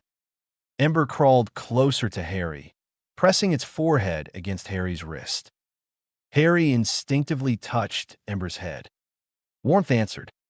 Charlie's gaze flicked to Harry's hand, thoughtful. You're already doing it, Charlie said softly. Harry frowned. Doing what? Charlie nodded toward Ember, leading without forcing. Harry swallowed. He didn't feel like a leader. He felt like a kid holding a miracle he didn't understand. Charlie's voice dropped. When we get there, he said, they're going to test you. Harry stiffened. Test me how? Charlie met his eyes. They'll see if you're a binder, he said, meaning someone who chained dragons or something else. Harry's scar prickled warmly again at the unspoken word. Charlie continued, "If you're Drake Hart, they'll know." Harry's mouth went dry. "What if they don't like me?" Charlie's expression was blunt. "Then you don't stay," he said. "But I don't think that'll happen." Harry stared. "Why not?" Charlie's gaze slid to Ember, who was now curling into Harry's lap as if it had always lived there. "Because dragons don't lie," Charlie said quietly. "And Ember is very clearly telling the world, you're mine." Harry's eyes stung. He blinked hard. Outside, wind moved through pine branches like distant wings. Charlie stood, rolling his shoulders. "All right," he said. "One more jump tonight. Then we reach the valley." Harry's heart hammered. "The sanctuary." Charlie nodded. Hagrid grunted. "Let's go before Finch grows brains." Charlie snorted. "Finch has plenty of brains. That's the problem." Harry zipped Ember back into the duffel bag, gently, leaving air. Ember didn't fight it this time. It just pressed its warm head into Harry's palm in quiet trust. Harry whispered, "We're going somewhere safe." "Ember rumbled, soft." And Harry felt the answer in his chest like a steady flame. Together. Charlie lifted the leather strap again. "Hold on," he said. Harry grabbed it. Hagrid gripped Harry's shoulder. Charlie whispered the word. The rings glowed. The world twisted. And the last thing Harry saw before the night folded was the hut's carved symbols pulsing faintly like they recognized him. They landed in silence. Not ordinary silence. A silence that felt protected. The air was warmer here, even under the night sky. Harry stood on soft grass that smelled faintly of ash and wildflowers. Ahead, the land dipped into a wide valley cradled by dark mountains, like a bull holding a secret. And in the distance, Harry saw it. A faint glow, like embers scattered across the valley floor. At first he thought it was lanterns. Then, one of the lanterns moved. A massive shape lifted its head.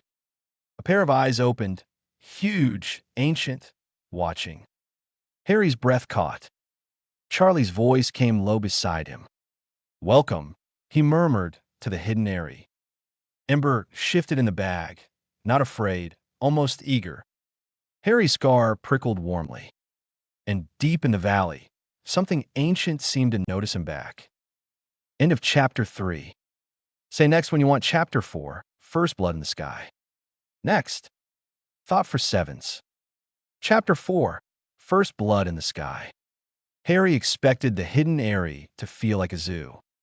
Or a prison. Or a place where people with sharp eyes took one look at him and said, "Hand it over, boy." Instead, the first thing he felt was being weighed. Not by eyes. By the land itself. The valley breathed around them, warm grass underfoot, a faint taste of ash in the air, the mountains looming like guards who didn't need to move to be terrifying. The silence here wasn't empty. It was intentional, like the world had decided this place was not for outsiders. Charlie stepped forward first, hand held out in a calm, practiced gesture. "We're guests," he said quietly, more to the valley than to anyone else. Hagrid muttered, "I'm too big to be a guest." Harry stood still, the duffel bag strapped across his chest, Ember warm inside it. He felt Ember's curiosity press outward, like a small flame leaning toward a bigger fire. Then the grass ahead of them shifted. A figure emerged from the shadows, as if she'd been standing there the whole time, and only now decided to be visible. She wasn't tall, but she carried herself like height was optional. Her hair was silver-streaked black, braided tight against her skull. She wore a long coat lined with dark scales, not dragon scales. Harry realized with a strange jolt, but something made it look like them. Her eyes were sharp green and steady. She glanced at Charlie. "Weasley," she said, not a greeting, a diagnosis. Charlie gave a small nod. "Kale." "And you brought." Her gaze slid to Hagrid, then to Harry, then to the duffel bag. Her nostrils flared. Her eyes narrowed. "Open it," she said. Harry's grip tightened on the strap. "No." Charlie lifted a hand. "Harry." Harry didn't look at him. He looked at the woman.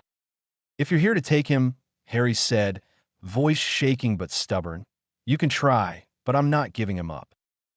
The woman studied him like he was a blade she was deciding whether to trust. Then she said, "Good." Harry blinked. She stepped closer, slow, controlled, and crouched, not to Harry's level, but to the level of the duffel bag. "Open it," she said again. "Softer now, so I can speak to him properly." Harry hesitated. He unzipped the bag carefully. Ember's head popped out, eyes glowing faintly in the dark. He sniffed the air like it was full of secrets. The woman didn't flinch, didn't reach, didn't smile like Finch. She simply held 2 fingers near Ember's snout, close enough to be scented, not close enough to be grabbed. Ember sniffed, then chuffed. A tiny puff of warm air rolled over her fingers. The woman's eyes flicked to Harry. "Name." Harry swallowed. "Ember." Ember rumbled like he approved of being introduced. The woman nodded once, as if a contract had been signed.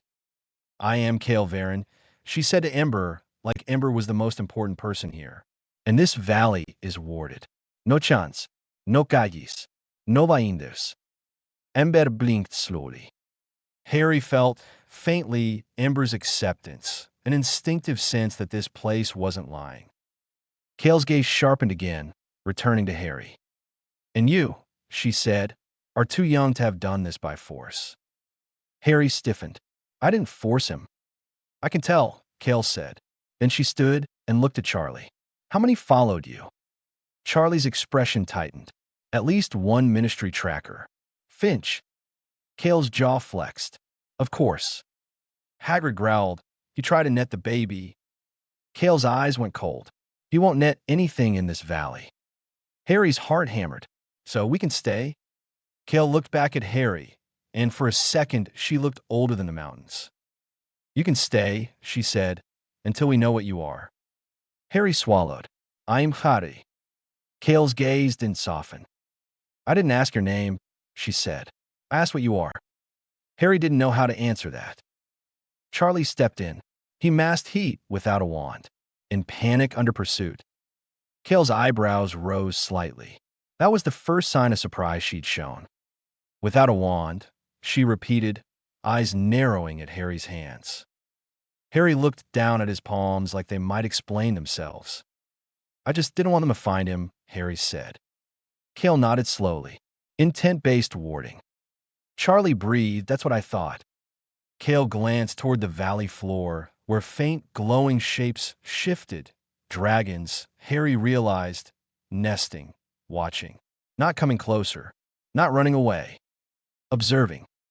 Cale turned back to Harry. "Walk," she ordered. Harry blinked. "What?" "Walk into the valley," Cale said, "with the hatchling. No hiding. No vak. Let the Aries see you." Harry's stomach dropped. "That's dangerous," Charlie said quickly.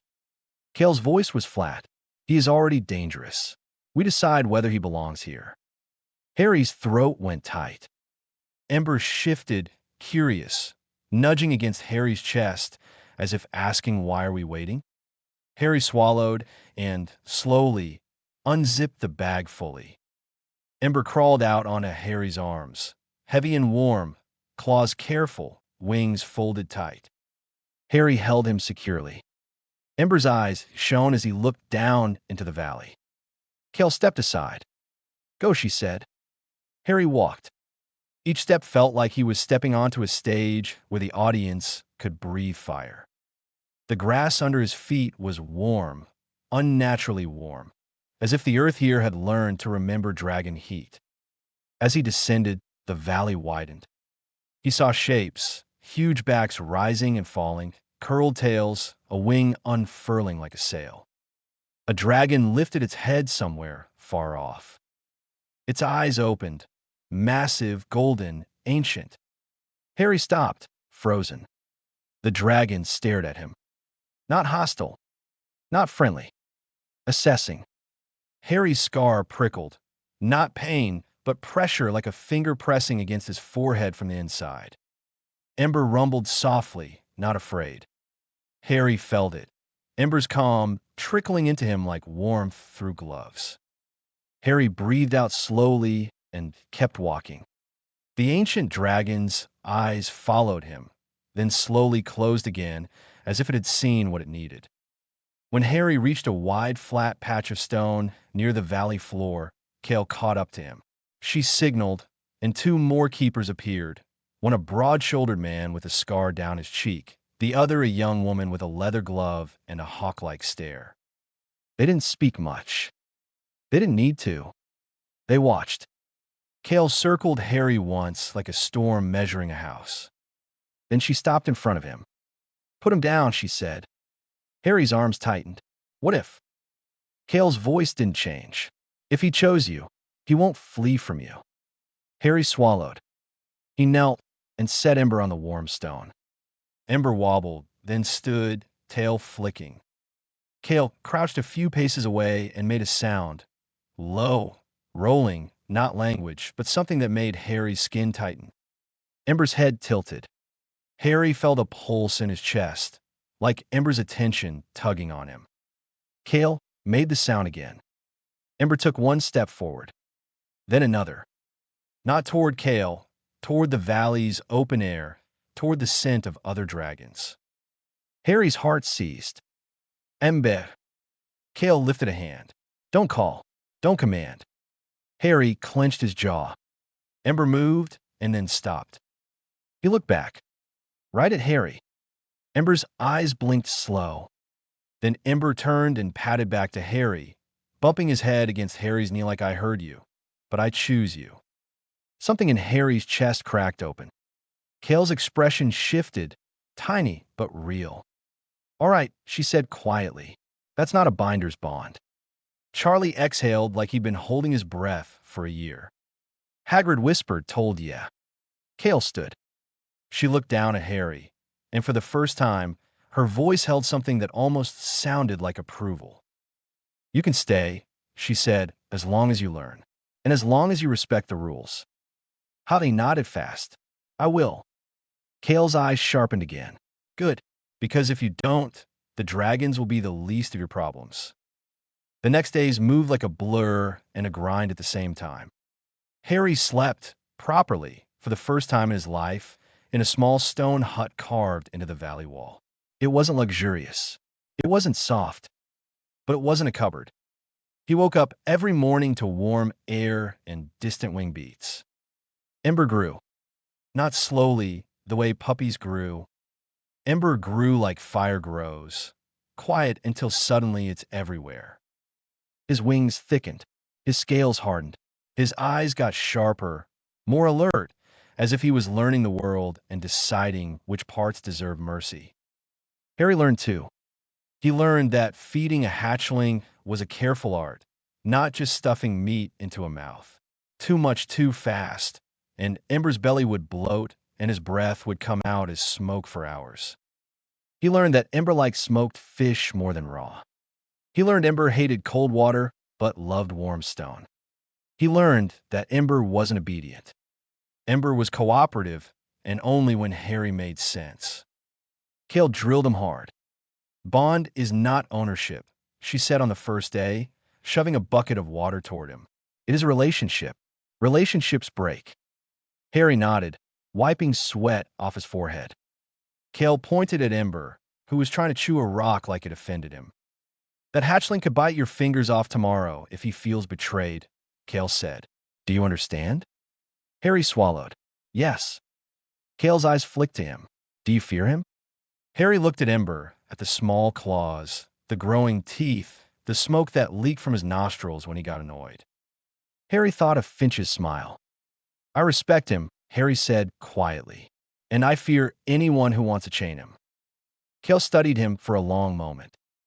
Then she nodded once, like a judge stamping a paper. On the fourth day, Kale taught Harry his first real ward.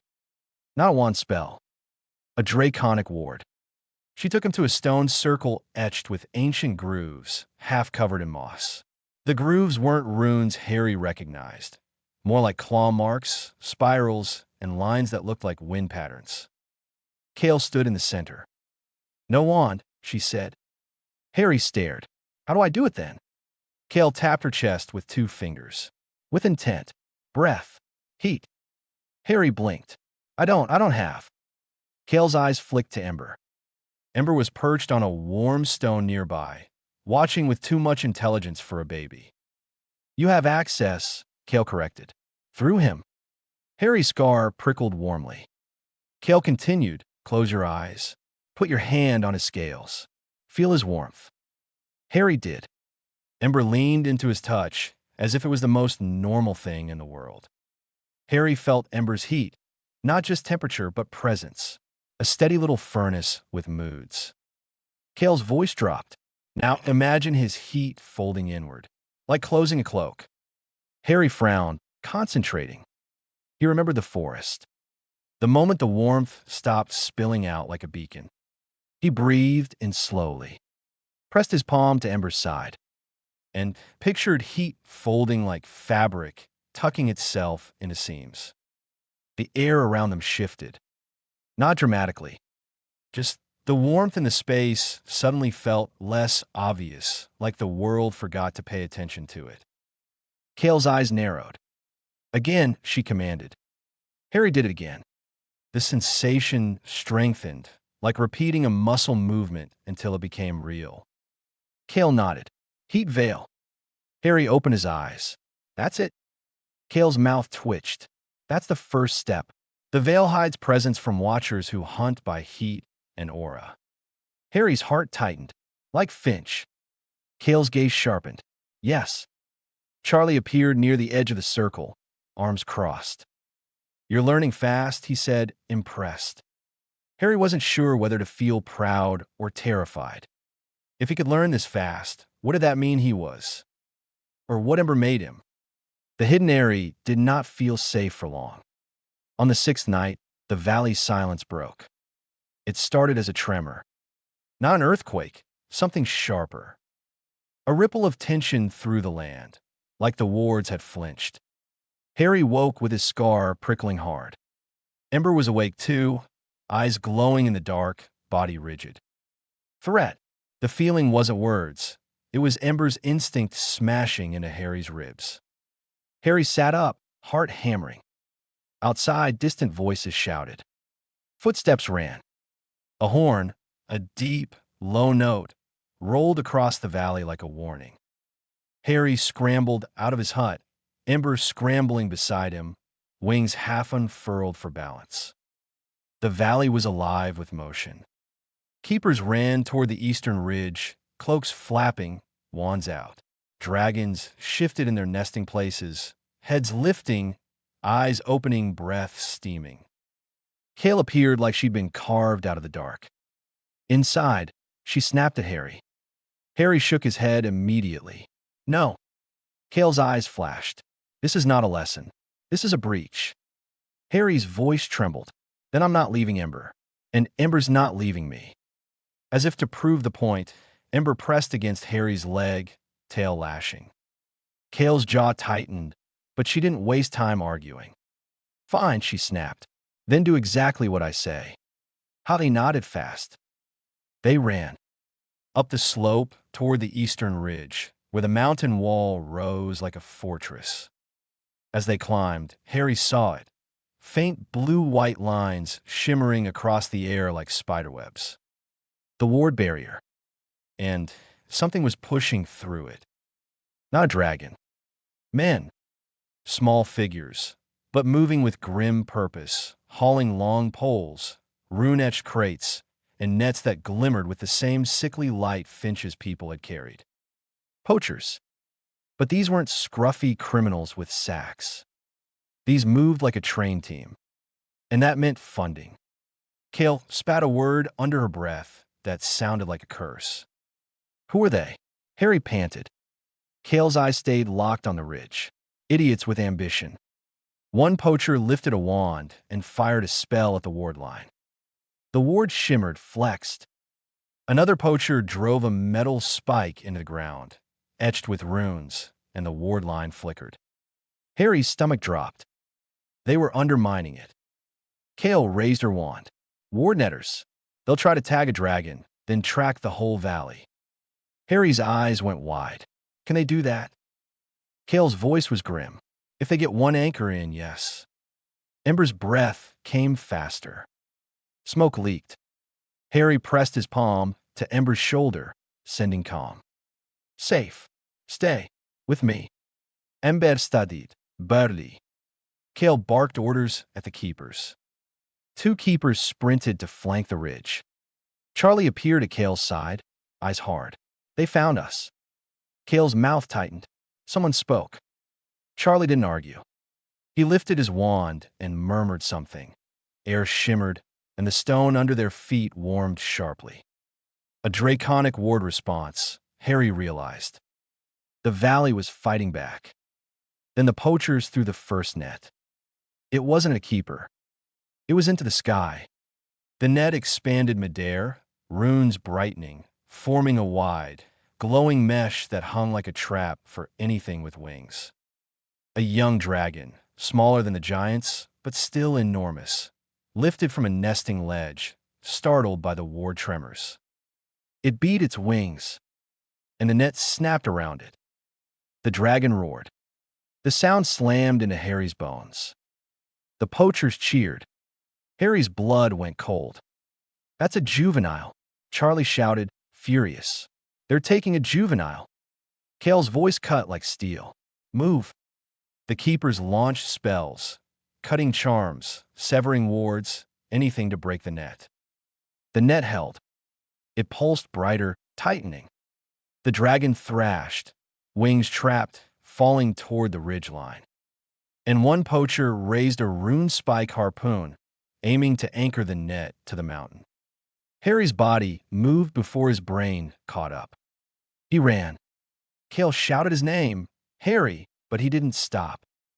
Ember sprinted beside him, small but fast, claws digging into earth. Harry's mind was screaming too dangerous, but something else inside him was louder. Not like this. Not chained. Not taken. Harry reached the ridge edge just as the juvenile dragon crashed into the rocky slope, snarling and struggling, net tightening around its torso. Poachers rushed forward. Harry saw their faces now, hard, excited, greedy. One spotted him and barked, "Kid." Another laughed. "You brought us the hatchling too." Ember snarled, a real sound now, sharp and wild. Smoke poured from his nostrils. Harry clamped a hand on Ember's scales, forcing calm into the bond like gripping a railing in a storm. "Stay with me," Harry whispered. "Stay." A poacher lifted his wand and fired a spell at Harry. Harry flinched, but the spell went weird. It didn't hit him clean. It wobbled in the air like it had flown into heat haze. It cracked against a rock and fizzled. Harry blinked, shocked. The poacher frowned. What? Kale had said draconic aura disrupted spells at close range. Harry had believed her as an idea. Now he was seeing it. Ember's presence, tiny but real, was warping the magic around them. The poacher snarled and raised his wand again. Harry didn't have a wand. He had a dragon. And he had the heat veil. Not to hide now, but to fold heat to shape it. Harry pressed both hands to Ember, eyes squeezing shut for a split second. He imagined Ember's warmth not spilling outward, but wrapping around them like armor. The air thickened. Heat shimmered around Harry and Ember like a mirage.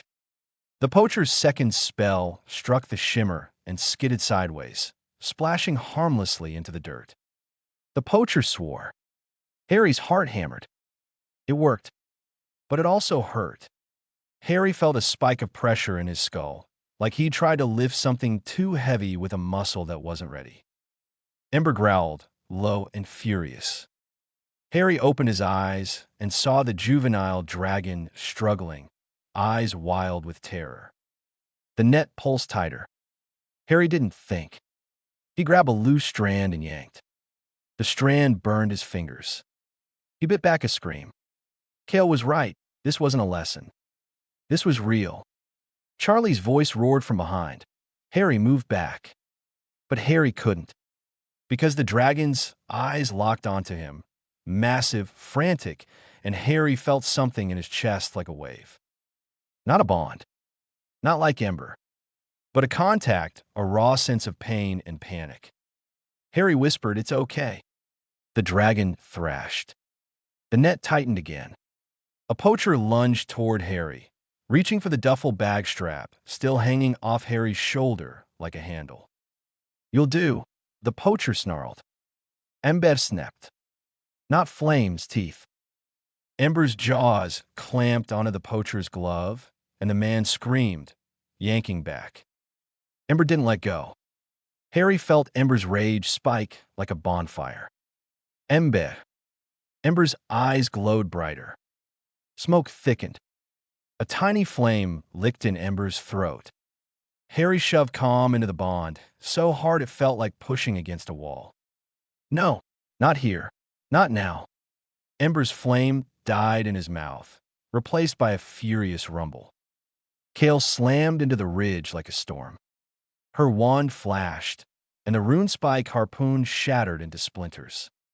Charlie hit the net with a focus spell, something sharp and precise, and one side of the glowing mesh snapped, loosening. The juvenile dragon roared and surged. The net slackened. Keepers swarmed, cutting and tearing and severing the glowing strands. Poachers fired spells, stunners, binding ropes, sickly green tracking hexes. Most of the spells warped near the struggling dragon, aura bending them like wind bends arrows. But not all. One keeper, a young man with dark hair, took a spell to the shoulder and went down with a cry. Harry's stomach dropped. Kale barked, "Drag him back." Charlie hissed, "They're tagging the ridge. Watch the anchors." Harry looked, saw a poacher slamming a small rune disc onto the rock. The disc pulsed once like a heartbeat. A tracker. If that stayed, they'd find the valley again. Harry's legs moved. He sprinted toward the disc. A poacher saw him and raised his wand. Harry didn't stop. He pressed his palm to Ember's side as they ran, pulling heat inward, heat veil tight as a cloak. The poacher's spell fired and missed, sliding weirdly off the shimmer again. Harry reached the rune disc and ripped it off the rock. It burned cold. He hissed, nearly dropping it. Ember snapped at it like it was prey. Harry shoved it toward Ember without thinking. "Bite it." Ember bit down. The rune disc cracked. The pulse died. The poacher screamed, and oh. Kale slammed her wand into the ground. A wave of force rolled outward, dust and pebbles lifting, and the poacher staggered like drunk men. Charlie shouted, "Fall back." The poachers, realizing the net was failing, grabbed their crates and retreated up the ridge line. One looked back, eyes furious, and shouted something Harry didn't understand. Then they vanished over the edge into the dark beyond the wards. The juvenile dragon, freed, staggered, wings trembling, then launched into the sky with a furious beat, limping but alive. Its roar echoed across the valley like a promise. The keeper stood panting, bruised, angry. Kale's face was stone. Charlie wiped rain and sweat from his brow, jaw clenched. Hagrid finally caught up, breathing hard, umbrella ready, eyes blazing. "Where are they? Let me at him." Kale held up a hand. "Gone." Hagrid spat. "Cowards." Harry stood shaking, fingers burned, heart pounding. Ember pressed against his shin, warm and fierce, eyes bright. Kale turned slowly toward Harry. The air tightened again, not valley wards, not dragon aura. Kale's presence. "What?" she said dangerously, "did I tell you?" Harry swallowed. "To do what you said." Kale stepped closer. "And what did you do?" Harry's voice shook. I stopped the tracker." Kale stared at him. For a long moment, Harry thought she might yell. Instead, Kale reached out and, very carefully took Harry's hand. Harry flinched, expecting pain. Cale looked at the blistering on his fingers. Then she released him and said, voice low, "You're lucky you didn't lose skin." Harry stared. Cale's gaze cut into him. "You ran toward a rune anchor with no wand and a hatchling." Harry forced himself to meet her eyes. If they track the valley, they come back with more. Cale's jaw tightened. Charlie stepped in quietly. He's not wrong. Cale didn't look at Charlie. Her eyes stayed on Harry. Then she said something Harry didn't expect. "Why'd you do it?" Harry's throat tightened. He thought of Finch's smile. He thought of the net tightening around the dragon's wings. He thought of Ember being dragged away in a crate. Because, Harry whispered, no one ever protected me. And he nodded at Ember. He's not going to grow up in chains. The valley's warmth seemed to deepen. Ember rumbled like he agreed. Cale studied Harry for a long time. Then she turned and barked at the keepers. Check the ridge for any remaining anchors. Sweep the wards twice. They moved fast, obeying. Cale looked back at Harry. Her voice was quieter now, but heavier. "You acted like a keeper," she said. Harry blinked. "I did." Cale nodded once. Keepers protect the valley, not themselves. Harry's eyes stung. Cale continued, "But you also acted like a fool." Harry swallowed. "Yes." Cale's mouth twitched, almost a smile. "Good," she said. "If you can admit it, you can learn." She glanced at Ember. Ember lifted his head proudly, like he'd just fought a war. Cale's eyes softened a fraction. "And your bond held," she added. "You stopped his flame." Harry's heart hammered. I didn't know if I could." Cale nodded. "Now you do." She stepped closer, voice dropping. "Listen to me," Cale said. "Tonight was not random. Poachers don't find this place unless someone points." Charlie's face tightened. Cale's eyes went cold. "Someone wants dragons. Not for money." Harry's scar prickled, hot, uneasy. Hagrid growled, "Who?" Cale's gaze lifted toward the mountain ridge where the poachers had disappeared. "We don't know yet," she said, "but we will." Then she looked down at Harry again, and for the first time her voice carried something like respect. "You will stay," she said. "You will train. You will learn the rules of this valley. And if they come again, you will be ready." Harry swallowed hard and nodded. Ember pressed into his leg, warm as a vow. Charlie exhaled. "Welcome to the real world, Harry." Harry stared out over the valley, where dragons shifted in their nests, eyes open now, watching. The hidden Eyrie had weighed him. And tonight? Tonight, it had accepted him. Not as a child. Not as a guest. As something else. A keeper. End of Chapter 4. Say next when you want Chapter 5, The Second Bond. Next.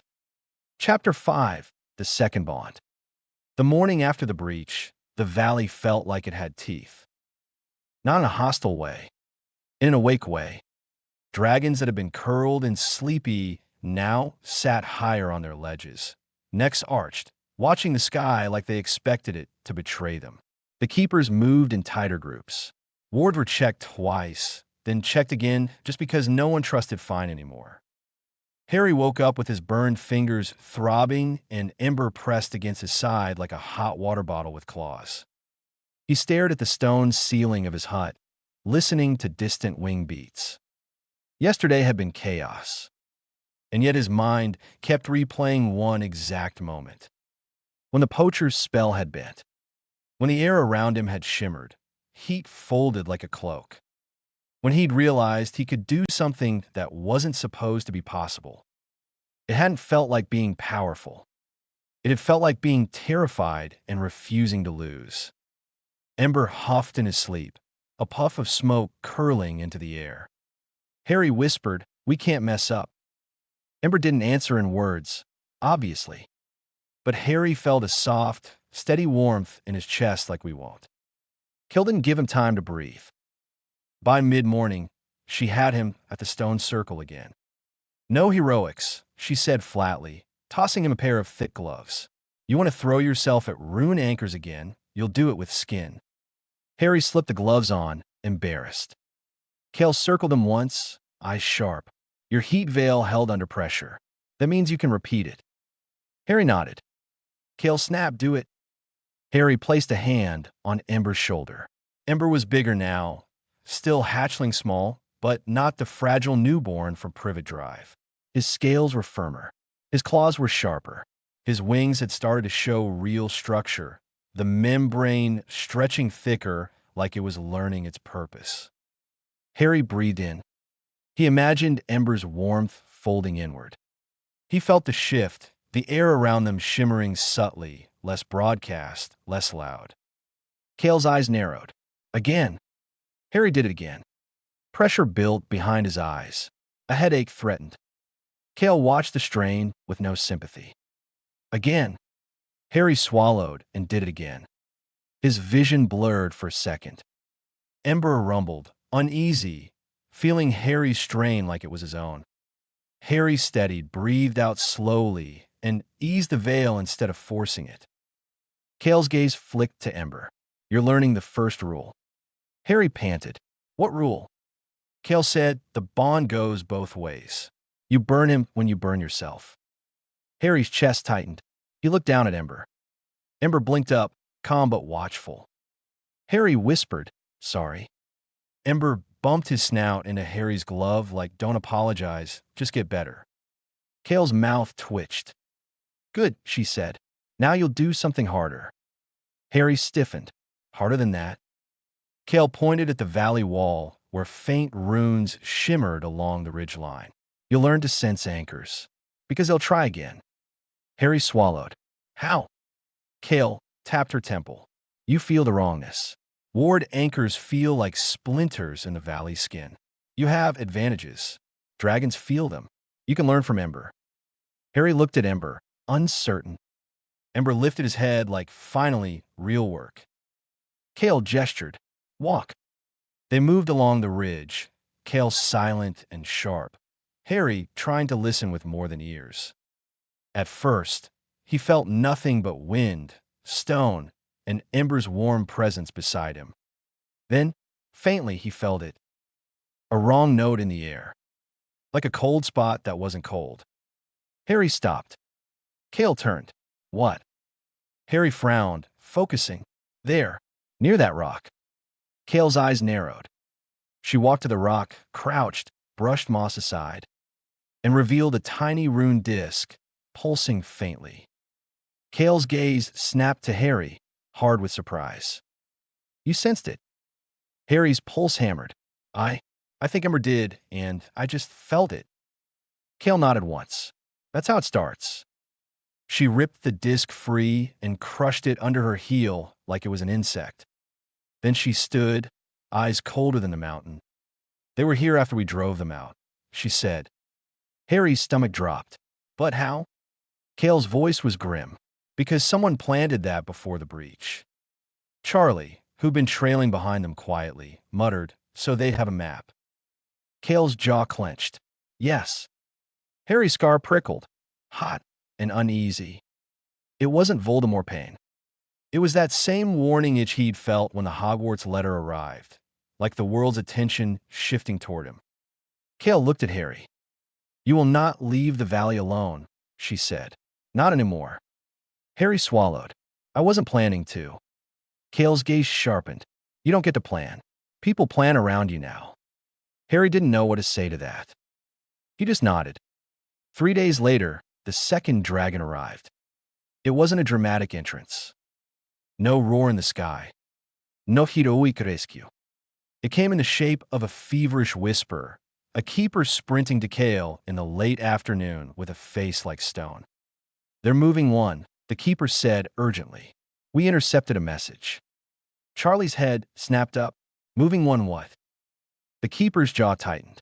A juvenile, Swedish short snout, drugged, chained, packed in a reinforced crate, heading east along the Old Ridge Road.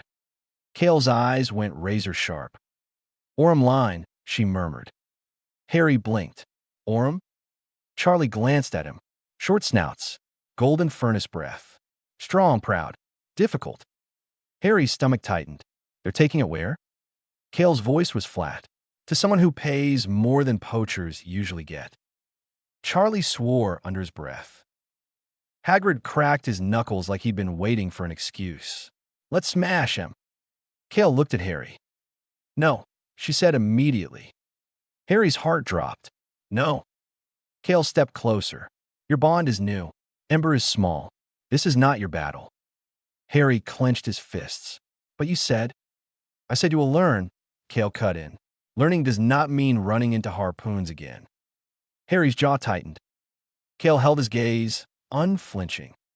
Then she said, quieter, you will come. Harry blinked. What? Cale's eyes narrowed. Not to fight, to witness. To understand what the world does to dragons when it thinks no one is watching. Harry's throat went tight. He nodded once, slow. Okay. Cale turned sharply. Charlie, 2 flyers. Quiet approach. Charlie nodded. I'll take point. Cale looked at Hagrid. You stay. Hagrid spluttered. What? Cale's gaze cut him down. You are not subtle. Hagrid scowled, offended and correct. Cale turned back to Harry. And you, she said, do exactly what I say. If I tell you to drop, you drop. If I tell you to run, you run. Harry swallowed. Yes. Ember shuffled at Harry's heel, sensing tension, eyes bright. Harry knelt and pressed a hand to Ember's scales. We're going. Quiet. Safe. Ember rumbled softly. Not scared. Excited. Cale pointed at Ember. He stays. Harry's heart lurched. What? No. Cale's voice was steel. He stays. Harry stared, panic flaring. But what if? Cale stepped closer, voice low. This is the lesson, Harry. You cannot glue yourself to your first bond and call it a legion. You will learn to move without panic. Harry's chest tightened. Ember pressed into his side, warm and stubborn. Harry exhaled slowly, forcing himself to breathe. He looked at Ember and felt the bond pull like a string. Stay. Safe. Ember's eyes narrowed like he didn't like it. Harry pressed his forehead to Ember's head for a second. I'm coming back, Harry whispered. Ember rumbled, reluctant but accepting. Cale watched that exchange with a hard, thoughtful look. Then she turned. Move. They travel by night. Not by Porky this time. Too traceable, Charlie said, and also too risky with ministry sniffers. They took a narrow goat path through the mountains, moving fast and light. Charlie led. Cale moved like she'd been born on stone. 2 keepers flanked them. Harry struggled to keep up, lungs burning, legs aching, but he refused to complain. The air grew colder as they climbed. Then they crested a ridge and saw the old ridge road below, an ugly scar of packed dirt and stone that cut through the wilderness like someone had tried to tame it. A convoy moved along it. 2 wagons. One in front, plain. One behind, reinforced with iron bands and rune-etched panels that shimmered faintly. Harry's stomach dropped. The second wagon was the crate. Charlie crouched behind a boulder, eyes narrowed. There, he whispered. See the glow? Rune cage. Cale's voice was flat. They've learned. Harry swallowed. How many? Charlie counted quietly. 6 guards. 2 riders. 1 mage. Cale's eyes sharpened. Not enough to be ministry. Too organized to be random. Harry's scar prickled again. Cale glanced at him briefly. You feel it too. Harry nodded, throat dry. Cale lifted her hand.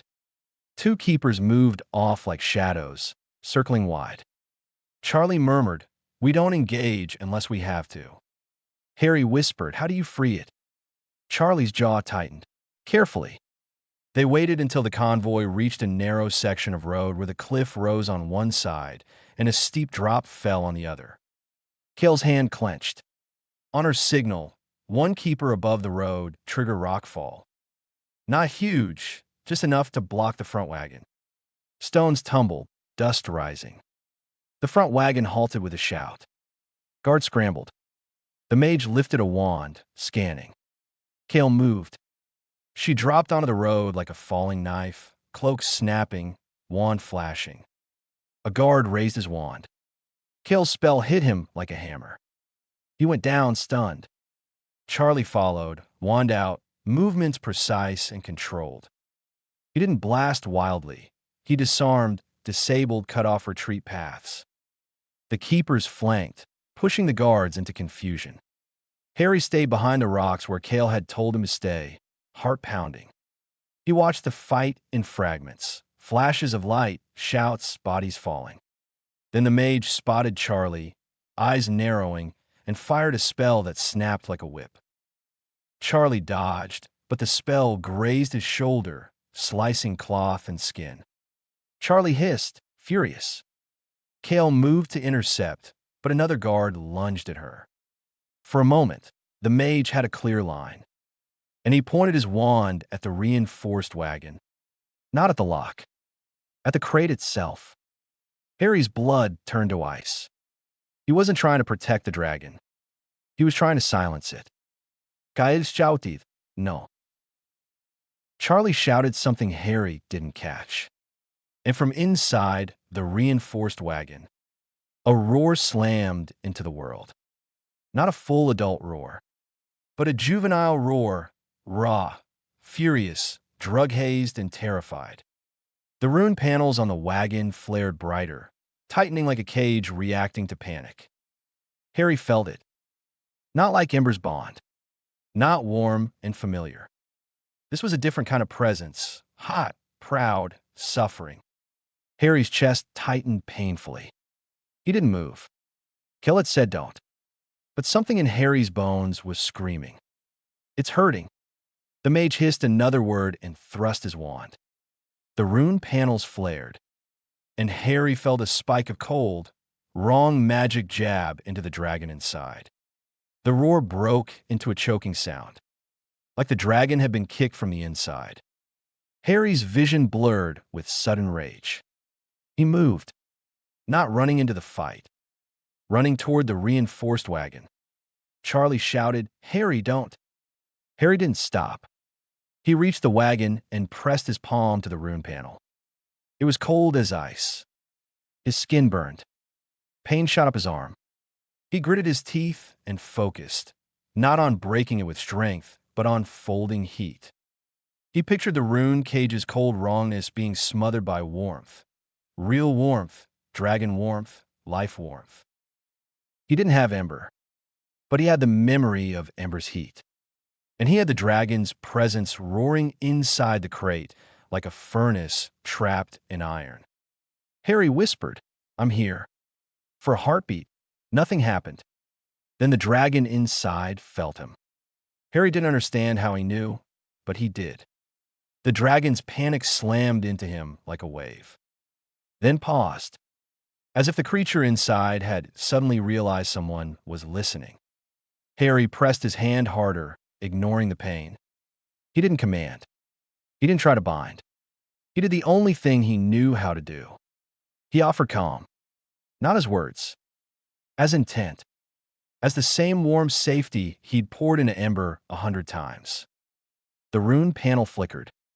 The cold shimmer trembled. The dragon inside exhaled, and a faint golden glow pulsed through the cracks in the wagon, like sunlight trying to bleed out. Charlie's voice shouted, shocked, "What is he doing?" Kale snapped, "Hold him off." The mage noticed Harry. His eyes widened. "No," he whispered, horrified. "Not you." He fired a spell at Harry. The spell hit the air around the wagon and warped. Not as strongly as near Ember, but enough. Enough that it glanced off and struck the wagon frame instead, splintering wood. Harry flinched, but didn't pull away.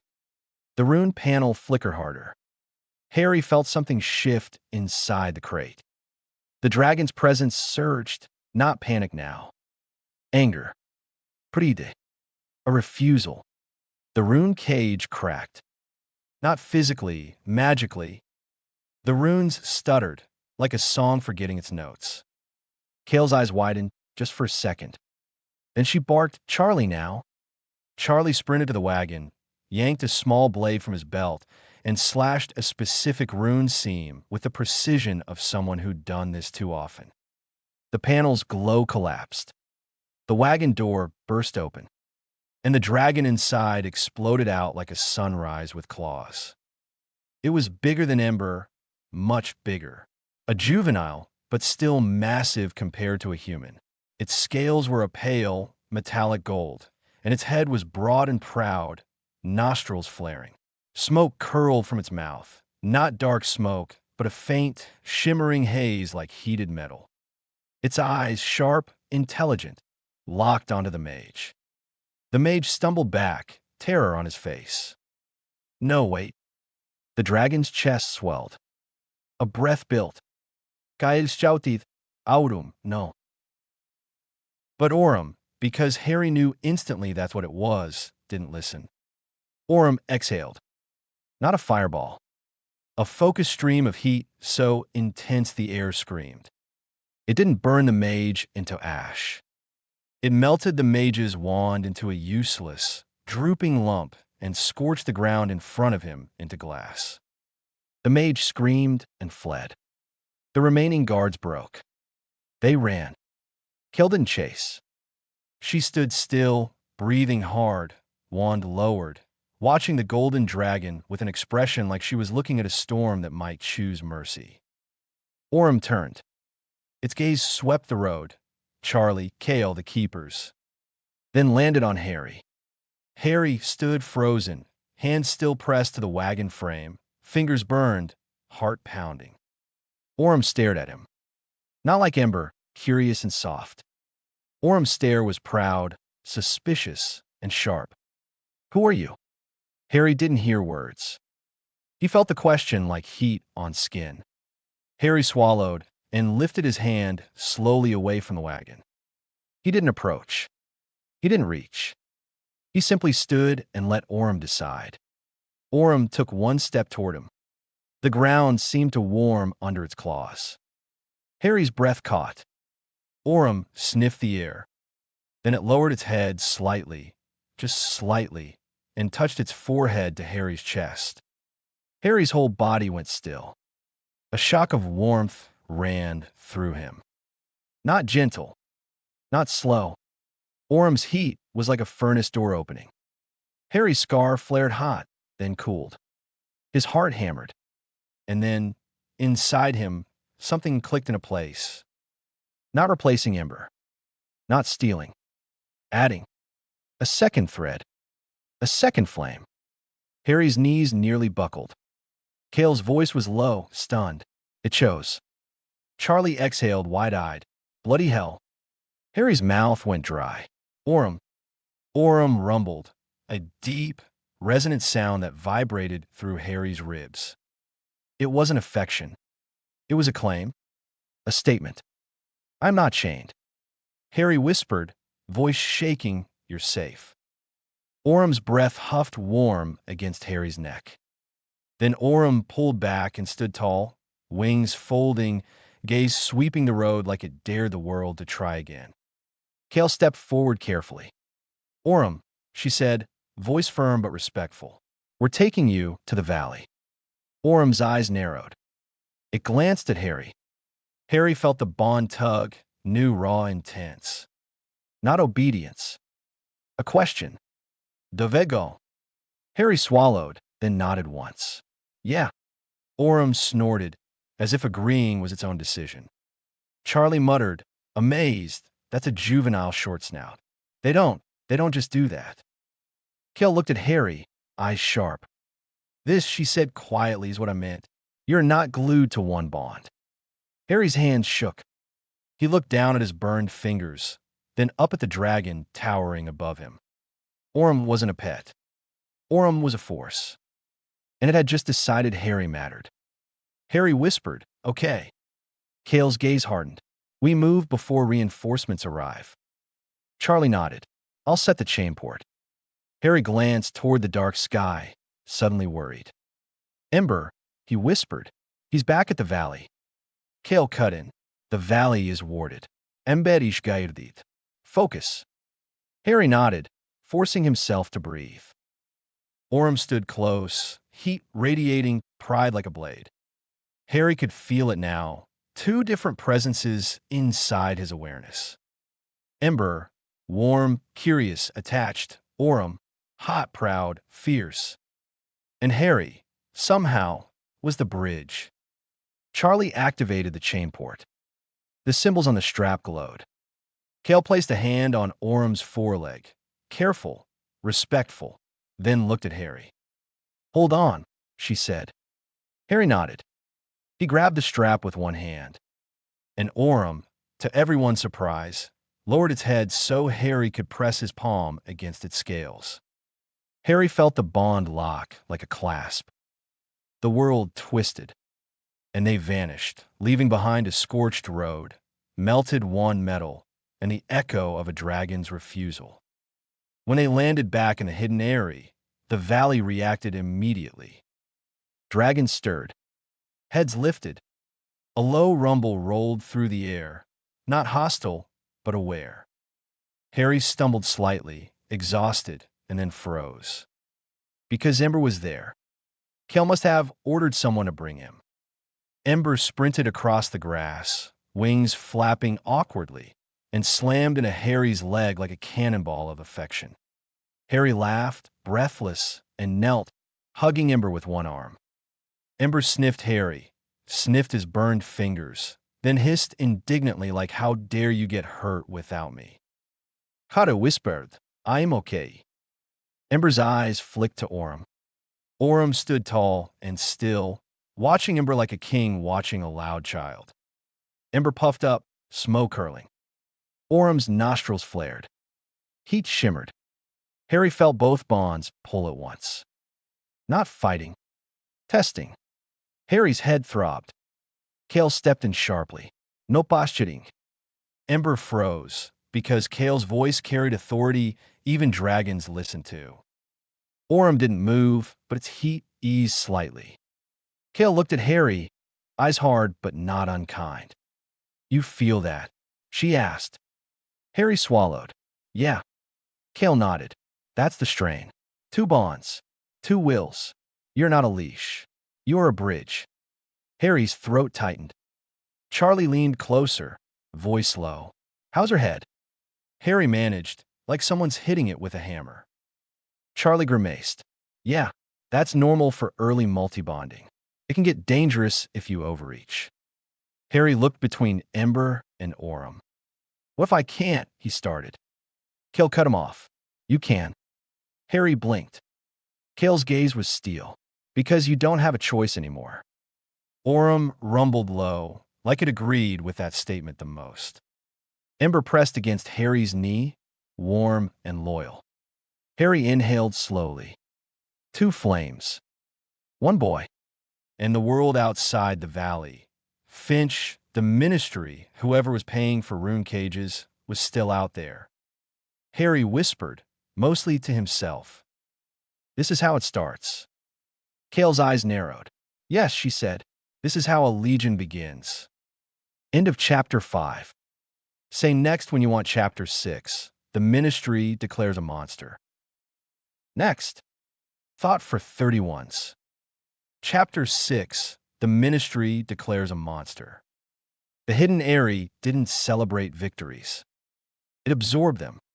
The morning after Orem arrived, the valley carried itself differently, like a creature that had been wounded and was now walking carefully, ears up, eyes open.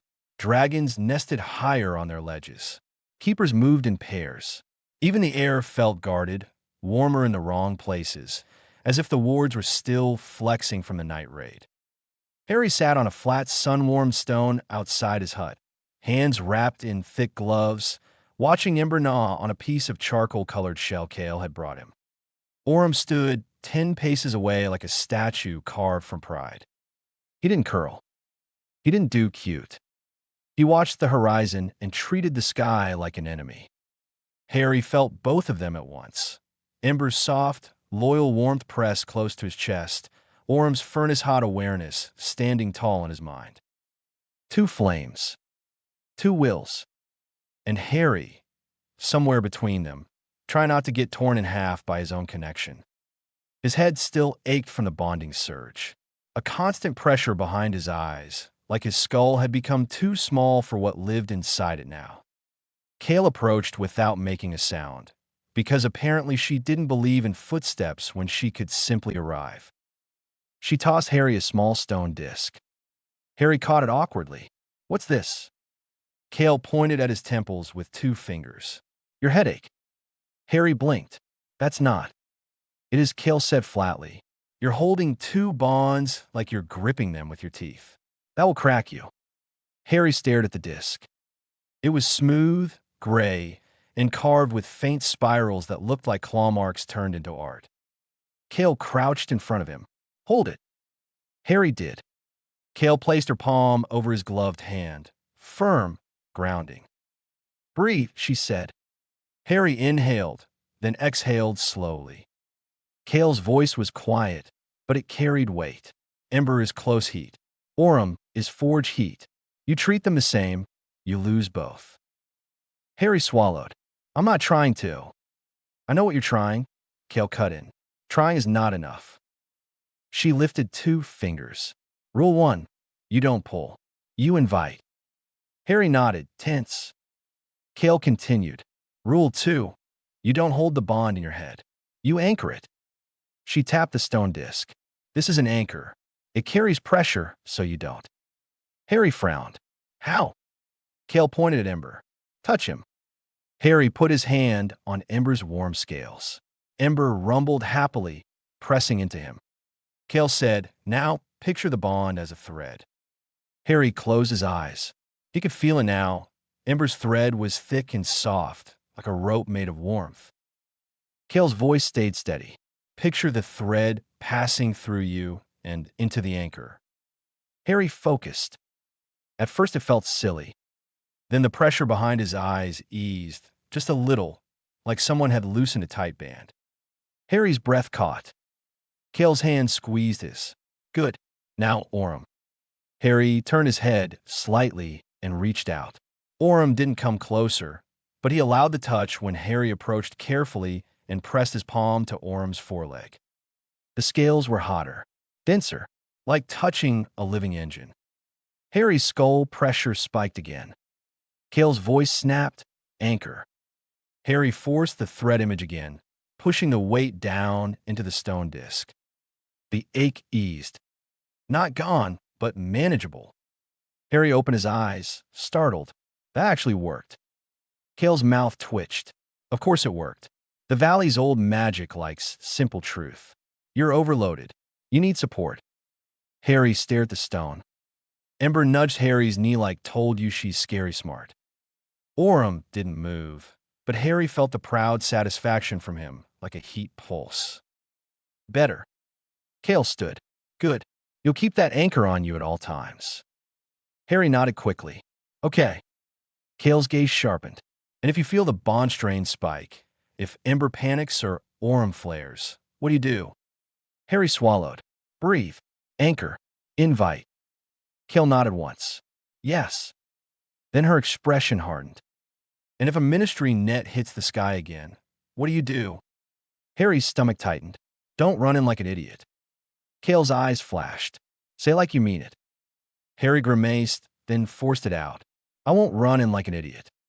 Cale's mouth twitched again, half approval, half warning. "Good," she said, "because today you learn the 3rd rule." Harry blinked. "Third rule?" Cale looked out toward the ridge line, where the ward shimmered faintly, like glass under moonlight, even in daylight. "The world has noticed you," she said, "and it doesn't forgive what it can't control." Charlie returned at midday with a face like thunder. He didn't walk into the keeper camp like a normal person. He strode straight to Cale, tossed a folded newspaper onto the stone table, and said one hard word. "Published." Cale unfolded it. Harry leaned forward. He'd never seen a wizarding newspaper up close, but this one didn't behave like paper. The moving photograph on the front page made Harry's stomach twist. A picture of him, blurry, distant, taken from somewhere high, running with a duffel bag over his shoulder. Another picture, grainy, zoomed, showed Ember's eyes glowing through the zipper gap like coals. And the headline screamed in thick black ink. Boy who live hides illegal dragon. Ministry calls it a threat to all. Underneath, in smaller print, Potter vanishes from Muggle world. Sources confirm unregistered dragon activity. Harry's hands went cold. Cale's eyes scanned fast, sharp, furious. Charlie tapped a paragraph with his finger. Read that. Cale read it aloud, voice flat with rage. Ministry Representative Gideon Finch states, "This is not a child's pet. It is an unregulated apex predator. The public must understand. Mr. Potter is being manipulated by dangerous forces, and the Ministry will intervene for the safety of both wizarding and Muggle communities." Harry's jaw clenched. "He called me manipulated," Harry whispered. Charlie's eyes went hard. "He's building a story. A nice clean one." Cale snapped the paper in half and slapped it down. "He doesn't have enough proof to name the valley." Charlie shook his head. "He doesn't need it. The prophet will do the work for him." Harry stared at the moving photo again. "How did they get that?" Charlie's expression tightened. "Someone saw you on the road before you reached the pub. Or Finch had a scrying trace. Or," his gaze flicked to the ridgeline, "someone fed him details." Cale's eyes went ice cold. The keepers nearby stiffened. A low rumble rolled across the valley as dragons shifted, sensing the tension like a storm coming. Harry swallowed and forced himself to speak. "What does it mean?" Charlie stared at him. Then he said, very simply, "It means the Ministry is going to make you into a monster so they can justify hunting you." Harry's scar prickled hot, uneasy. Cale's voice was sharp. "Not just him." Charlie nodded. "Not just him." He pulled another paper from inside his cloak. This one not a newspaper, but a stiff parchment stamped with an official seal. He handed it to Cale. Cale read. Her jaw clenched so hard Harry thought it might crack. Charlie spoke over her shoulder, voice clipped. "Emergency decree signed this morning. Unauthorized possession, harboring, or bonding with Class XXXXX creatures constitutes high treason against the statute of secrecy." Harry's stomach dropped. Charlie continued, "They're calling it treason. They've authorized a seizure unit." Cale's voice came low, controlled fury, and extermination. Charlie didn't deny it. Harry felt ember press against his leg, warm and tense.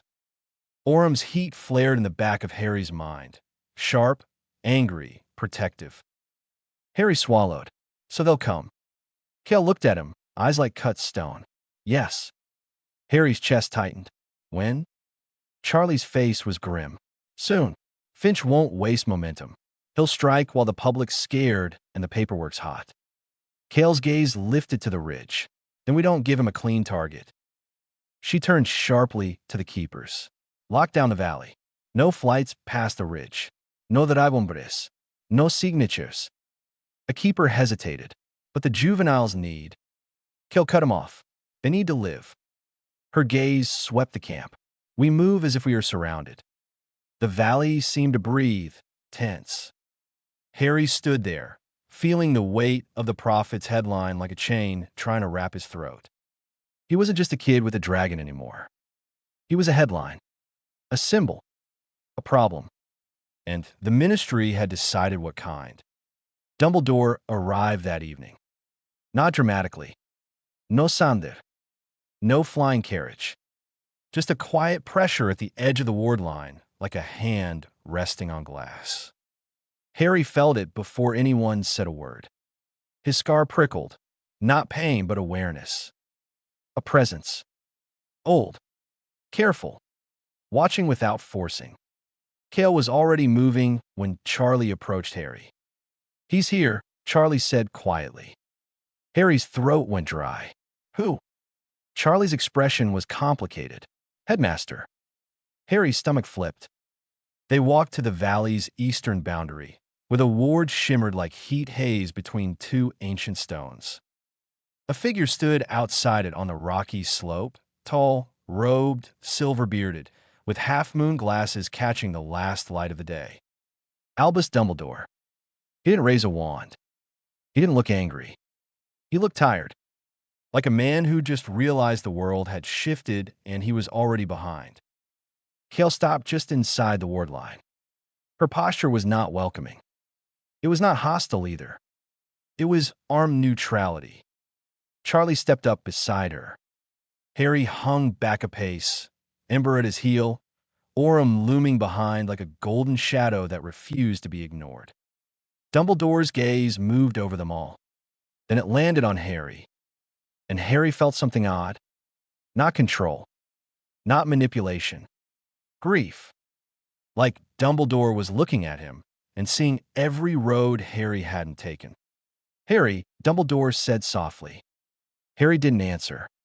Kale spoke instead, voice flat. "You are not invited inside, Headmaster." Dumbledore inclined his head. "I understand." His eyes flicked briefly to Orem. Orem's nostrils flared. Heat shimmered. Harry felt the bond tug sharply. Threat. How they anchored fast, breathing slowly. Invite. Don't pull. Orem's heat eased slightly, still tense. Dumbledore watched that exchange, and something tightened behind his eyes. "You are bonded," he said, not quite a question. Harry's voice came out rough. "Yes." Dumbledore's gaze returned to Harry's face. "I have come," Dumbledore said, "because the Ministry is moving quickly, and they will not show mercy once fear has taken root." Harry's hands curled into fists. They want to kill them. Dumbledore's expression tightened. Some will argue for humane removal. Some will argue for extermination. And Gideon Finch will argue for whatever keeps the public applauding. Kale's eyes narrowed. "Then stop him." Dumbledore's gaze flicked to Kale. "I intend to try." Charlie let out a sharp laugh. "Try?" Dumbledore didn't flinch. "I do not control the Ministry." Kale's voice sharpened. "Yet you influence it." Dumbledore's mouth tightened, but he didn't deny it. He looked back at Harry, voice quiet. "Harry," he said, "this valley cannot remain hidden forever if the Ministry commits itself to finding it. They can blockade supply routes. They can spread ward sniffers across the region. They can turn your existence into a symbol of terror." Harry's throat tightened. "So what? I just hand them Orem and Ember?" Dumbledore shook his head slowly. "No." Harry blinked. Dumbledore continued, careful. "But you must understand, a bonded dragon is not seen as friendship by the law. It is seen as possession, weaponization, a breach of the statute." Harry's voice rose raw, because they wrote the law to keep dragons in cages. Dumbledore's eyes softened, sad, not dismissive.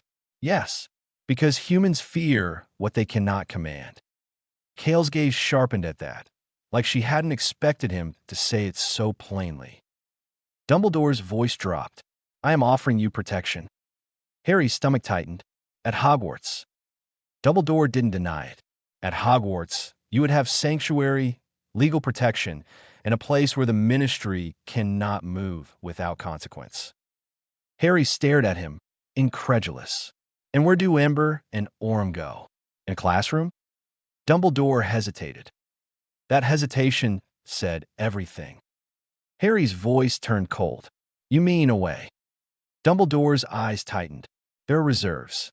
There are protected cages," Harry snapped. Ember rumbled low, offended. Orem's heat flared, the bond tugging like a blade drawn. Harry anchored fast, breathing hard, forcing calm through the bridge. "Not now." Orem's heat steadied, but his stare remained fixed on Dumbledore like he was measuring whether the old wizard would burn. Dumbledore watched Harry steady Orem, and his face changed, just a fraction. The tiredness deepened. "You're doing something rare," he said quietly. "Something old, and it frightens people." Harry's voice shook. "It frightens them because they don't get to decide what I am." Dumbledore looked at him for a long moment. Then he said something that wasn't an argument. It was a warning. "Harry, there are other threats in this world besides the Ministry." Harry's scar prickled. Not pain. Not the old lightning. just unease. Dumbledore's voice lowered.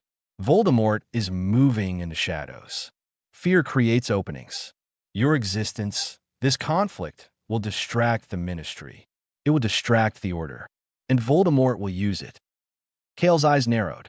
Do not try to frighten the boy into obedience. Dumbledore's gaze flicked to Cale steady. I am not frightening him. I am telling him the truth.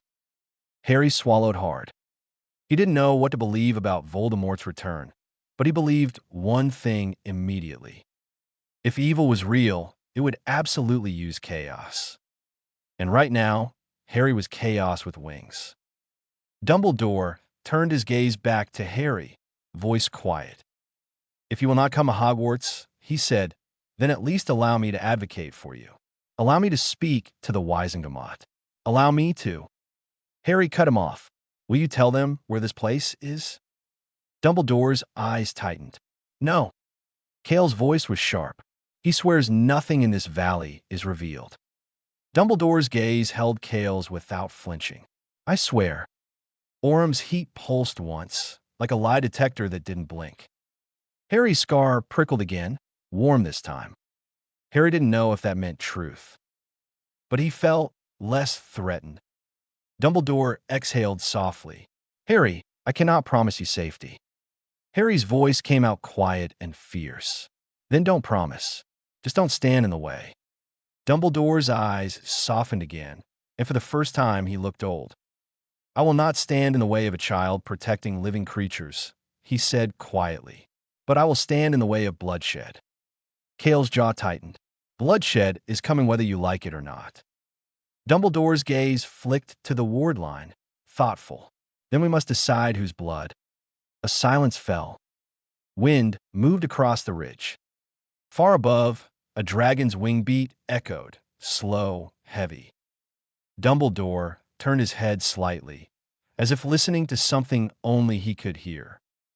Then his expression tightened. They're already moving, he said softly. Charlie's face went grim. How do you know? Dumbledore's eyes remained distant for a moment.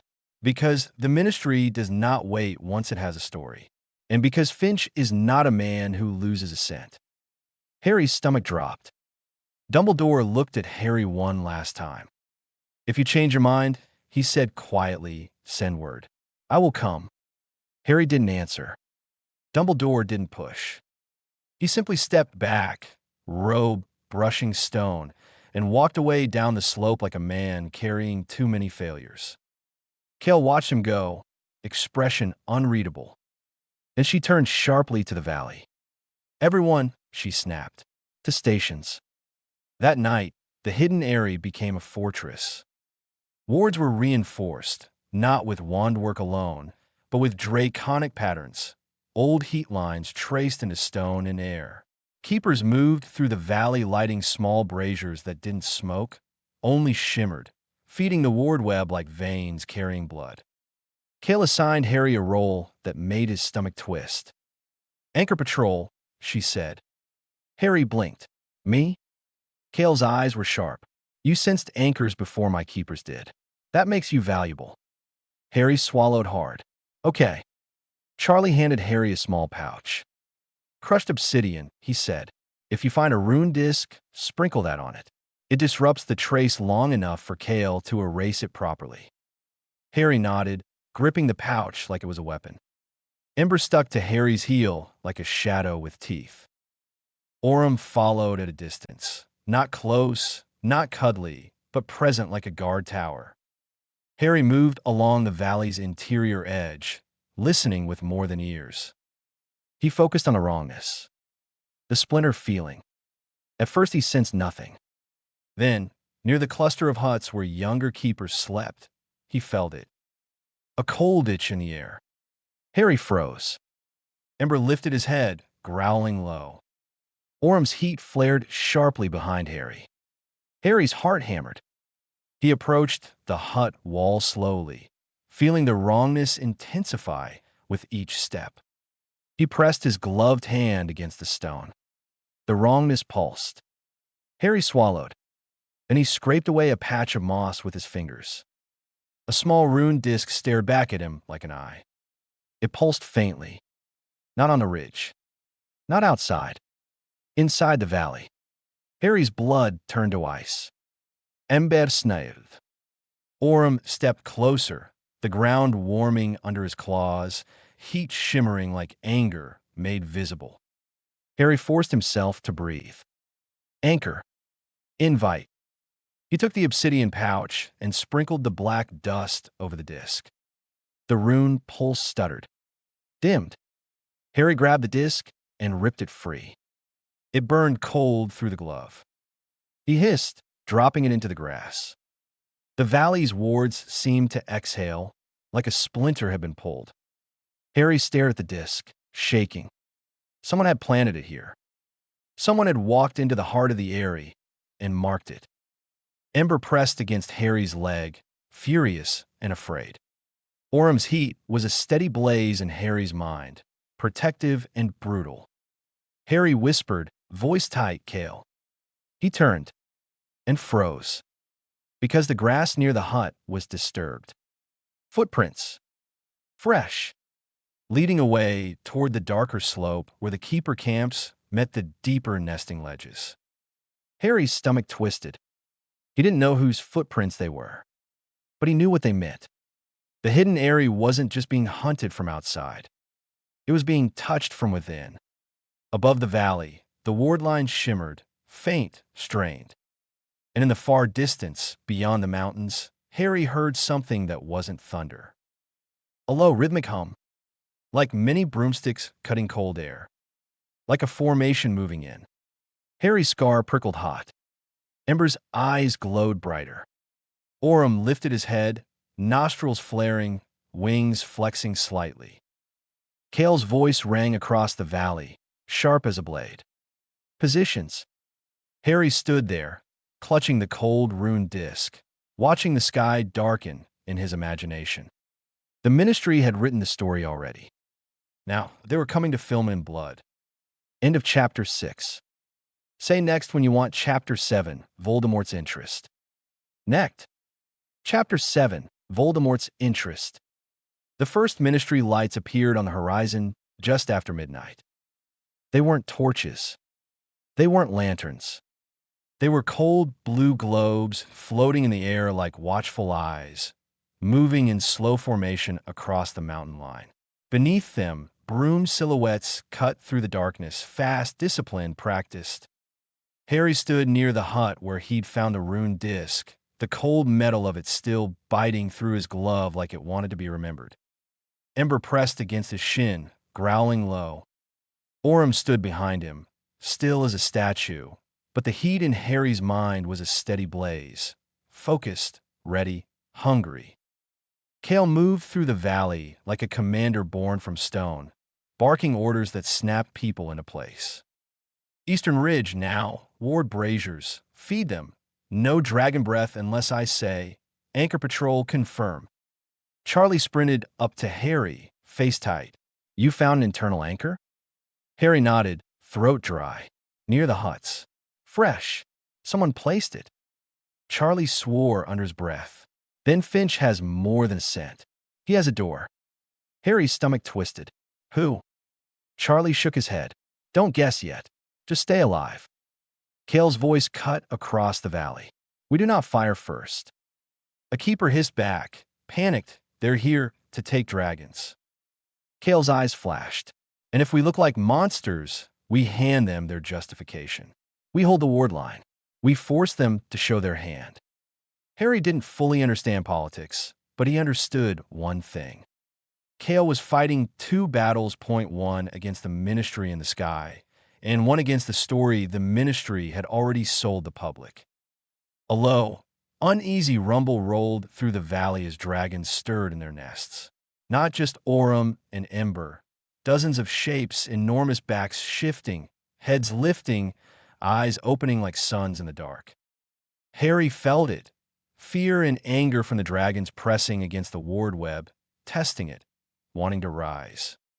Cale's keepers moved among them, calm hands, low voices, respectful distance. Easy, Cale murmured to no one and everyone. Easy. Harry pressed his palm to Ember's scales and breathed. Anchor. Invite. Emberish grover sufferant. Orum's heat steadied, still fierce but controlled. Then the ward line flared. A pulse of blue shimmered across the valley's boundary like a wave breaking against glass. Harry's skin prickled. The Ministry formation had reached the edge. And someone's voice amplified through the night, crisp and official. This is the Ministry of Magic. The words echoed unnaturally, carried by spell work. You are harboring illegal class XXXXX creatures and an unregistered minor wizard in violation of Emergency Decree 12. A pause. Stand down. Surrender the creatures. Surrender Harry Potter. Harry's blood went cold. Ember pressed tighter to him. Orum's heat flared, rage licking at the edges of the bond like a flame wanting air. Harry anchored fast, breathing hard. Kale stood at the valley floor near the main ward stone, wand lowered, posture calm in a way that felt like a dare. Her voice carried upward, not amplified, not theatrical, just clear. No. A beat of silence. Then a second voice spoke, smoother, colder, familiar even without seeing the face. Cale Varen. Finch. He wasn't shouting. He didn't need to. His voice slid through the ward line like a knife seeking a seam. You are in violation of Ministry law, Finch said pleasantly. We are authorized to confiscate all Class XXXXX creatures. Compliance will be noted. Resistance will be punished. Cale's voice didn't change. You are outside my boundary. Finch chuckled lightly. Boundary, he repeated. How charming. A cold tension built in the air. Harry felt it like a tightening string. Charlie muttered beside him. He's probing. Cale lifted her wand slightly, not attacking but acknowledging. Finch's voice came again, almost conversational. Harry Potter, he called. Are you listening? Harry's throat tightened. Cale snapped without looking back. Do not answer. Harry didn't. Finch sighed theatrically. Very well. Then, softly, Finch spoke a different set of words.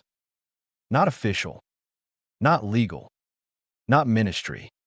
Something older and sharper, like language made for cutting. The ward line shimmered. The braziers flickered. A cold pressure pressed inward, like the valley's protective silence was being forced to breathe through a straw. Charlie swore. He's not just pushing. He's weaving.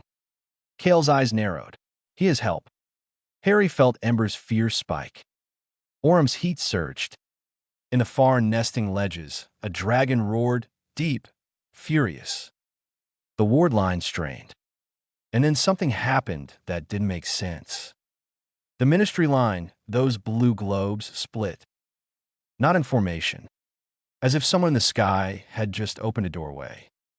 A dark shape dropped through the gap like a falling shadow. Harry's breath caught. It wasn't a broom.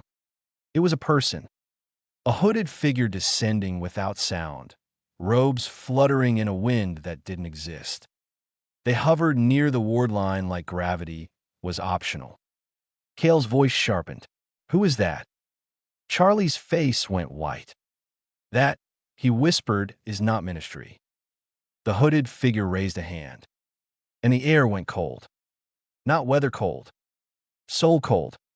Harry's scar prickled, not pain, but an ancient warning like a dog hearing a wolf. Ember whimpered, small and frightened. Orum's heat surged like rage, but even that rage had a flicker of unease under it. Because the hooded figure's presence didn't feel like hunting. It felt like infecting. The figure spoke one word. Harry didn't understand the language, but he understood the effect. The ward line shuddered, and the dragons, every dragon in the valley, reacted at once. Not with coordinated anger, with panic. A wave of fear slammed into Harry, so hard his knees buckled. It wasn't his fear. It was the valleys. Dragons that had been calm suddenly thrashed in their nests. Wings unfolded, claws toward stone. Breath steamed in frantic bursts. Kale shouted, "Keep them down." Keepers ran, voices low, hands raised, trying to soothe. But the fear wasn't coming from inside them. It was being pushed into them. Charlie grabbed Harry's shoulder. "That's a fear hex. No, worse. It's tuned to dragons." Kale's face went ice cold. "Dark craft." Finch's voice floated down, almost amused. "Marvelous, isn't it? Dragons are all might and instinct, and instincts can be rewritten." Harry's stomach churned. Kale snapped, "What have you done?" Finch didn't answer. The hooded figure drifted lower, hand raised again. The air thickened, and then Harry felt it. A thread. Not from Ember. Not from Orem. A third presence reaching toward the valley like fingers through water. It wasn't a bond. It was a hook. A cold, sharp hook trying to find purchase in dragon mines. And suddenly Harry understood. This wasn't only about capturing dragons. Someone was trying to do something worse. Try to make dragons obey. Not by choice. By corruption. Harry's chest tightened painfully. Ember pressed against his shin, trembling. Orem's heat flared, furious, resisting, but even Orem was being tugged, like a proud creature being forced to bow. Harry anchored so hard he thought his teeth might crack. He pressed both hands to Orem's foreleg, eyes squeezed shut. "Invite. Invite. Invite. You choose. You choose. You choose." Orem's heat steadied for half a second, then surged again, fighting. Harry felt Orem's rage slam against the cold hook like a dragon biting a chain. Kale's voice roared across the valley, amplified now with raw command. "No one breathes." Because if even one dragon breathed in panic, the Ministry would call an attack. The Prophet would have its headline, and Finch would win the story. But the hook kept pulling. A young WRM on the far ledge screamed and lunged, smashing stone. Its eyes looked wrong, too wide, too bright, like terror had been painted onto them. Charlie hissed, "It's pushing them into berserk." Kale's face went hard. If a dragon breaks the ward line. Harry didn't let her finish. He knew. A dragon breaking out would mean dead Ministry. Dead Ministry would mean extermination squads forever. It would mean war. And it would mean Ember and Orem would never have peace. Harry opened his eyes. He stared up at the hovering hooded figure. Something in Harry's chest, something stubborn and furious, rose like a flame. No, not Finch. Not the Ministry. Not this. Harry didn't have a wand. But he had something else now. Something Kale had been teaching him without calling it power. Intent. Heat. Bond. And the valley's old magic like simple truth. Harry pressed one hand to Ember, warm, frightened, close. He pressed the other to Orem, hot, proud, resisting. Two anchors. Two flames. And Harry, in between, breathed and slow. He pictured the hook. Cold and sharp. Trying to pierce. Harry pictured something else. A shield not of stone. Not of spells. A shield made of consent. A vow. No one owns you. No one writes your instincts. No one. The feeling wasn't words. It was a promise poured through the bond. Harry felt Ember respond instantly. Warm relief, a softening.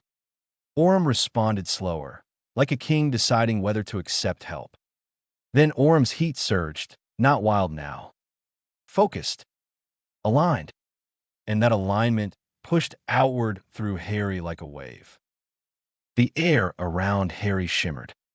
Not heat veil hiding. Something different. A warmth that wasn't hot. A warmth that was home. The hook in Orem's mind snapped back like it had hit stone. Orem's head lifted sharply, eyes narrowing. Orem roared, not panic, not rage. Defiance. The roar rolled across the valley like a drumbeat. And dragons listened. Not all of them, but enough. The fear wave stuttered. A juvenile on the ledge stopped thrashing, blinking, confused, like it had just woken from a nightmare. The hooded figure jerked in the air as if surprised. Finch's voice sharpened for the first time. What? Harry didn't stop. He pushed the home warmth outward again, not forcing, not controlling, inviting dragons to remember themselves. Choose. The valley's ward web shimmered warmer. The braziers flared brighter, feeding off the shift. Kale stared down at Harry, shock flickering across her face. Charlie whispered, stunned, he's countering it. The hooded figure raised both hands now, anger tightening the air. Cold slammed downward again. Dragons roared, some panicking again, some resisting. Harry's head pounded. Blood buzzed in his ears. He felt the strain like a rope pulling his skull apart. Anchor. Harry slammed the pressure into his stone disc, gripping it hard. The ache eased just enough to keep going. He looked up at the hooded figure. And for the first time, Harry sensed something beneath the cold magic. A presence behind it. A shadow behind the shadow. Not Finch. Not Ministry. Something older, deeper, and hungry.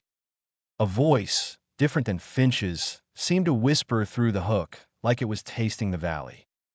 Harry's skin crawled. He didn't hear words, but he felt the intent. Can you be broken? Harry's scar prickled hot. Warning, warning, warning. Kale's voice cut through. Harry, stop. Harry's breath hitched. If I stop, they... Kale snapped. You will burn yourself out. Harry's hands shook. He could feel Ember and Aurum strain through him, like two fires pulling on the same chimney. And yet, the cold hook hesitated. The hooded figure hovered, uncertain now. Finch's voice came tight and sharp. Withdraw, Finch said. Kale blinked. What? Finch sounded irritated. This isn't the moment. Not with interference. The hooded figure's hands lowered slowly. The cold pressure eased like a knife being withdrawn from skin.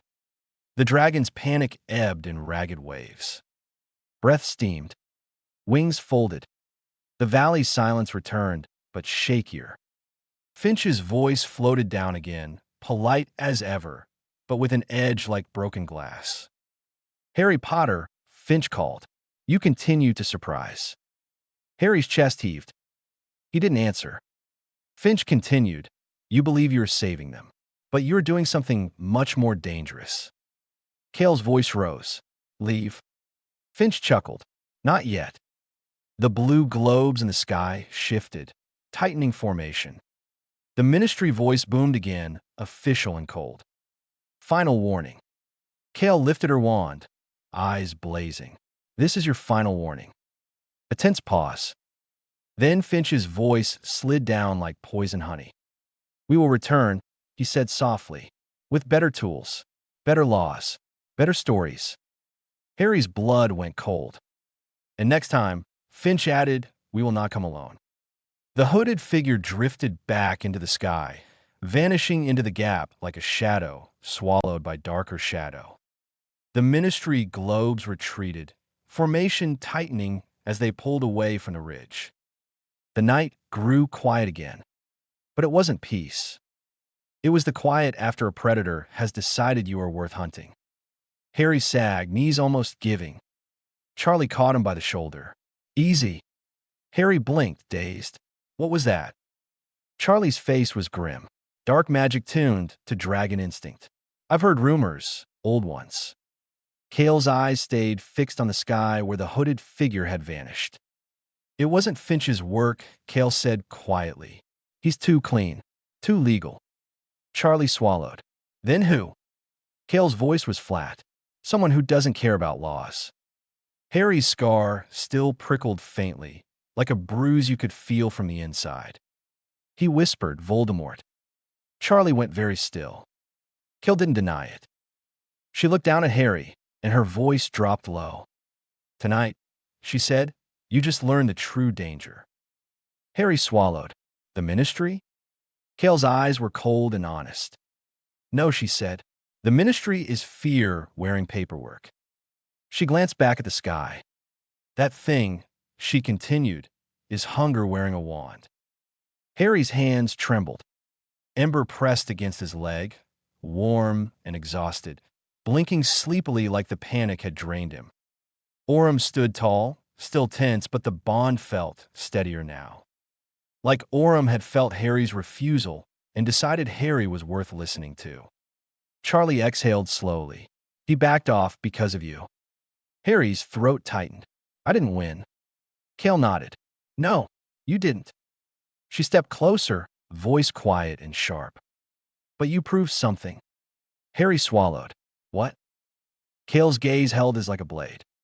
You proved, she said, that dragons can resist corruption if they have something real to hold on to. Harry's chest tightened. Kale's voice lowered further. And now, she said, Voldemort will want to know how. The valley rumbled softly with distant dragon breaths. Not fear now. Awareness. Harry stared at the sky, realizing something he hadn't fully accepted until this moment. He wasn't just protecting dragons from cages. He was standing between ancient beasts and an ancient evil that wanted to rewrite them. And if Voldemort was paying attention, then Harry Potter had just stepped into a war he didn't even know was being fought. End of Chapter 7. Say next when you want Chapter 8, The Sky War. Next. Chapter 8, The Sky War. 3 days passed without another ministry formation on the horizon. That should have felt like relief. Instead, it felt like the moment in a storm when the wind stops, right before the lightning decides where it wants to land. The hidden Aerie didn't relax. Kale doubled patrols. Charlie sent messengers, real ones, not owls, through narrow mountain passes that didn't carry magical scent. The keepers quietly moved the youngest dragons deeper into the valley where the ward web was thickest, where the earth itself seemed to hum with protective heat. Harry trained until his muscles shook. Not one training. Not spells. Breath, intent, control. Kale made him walk the ridge and sense for anchors until his eyes watered from focus. She made him practice heat veil and bursts short, clean folds of warmth until he could do it without crushing pressure in his skull. And she made him do something that frightened him more than the ministry. She made him practice separation.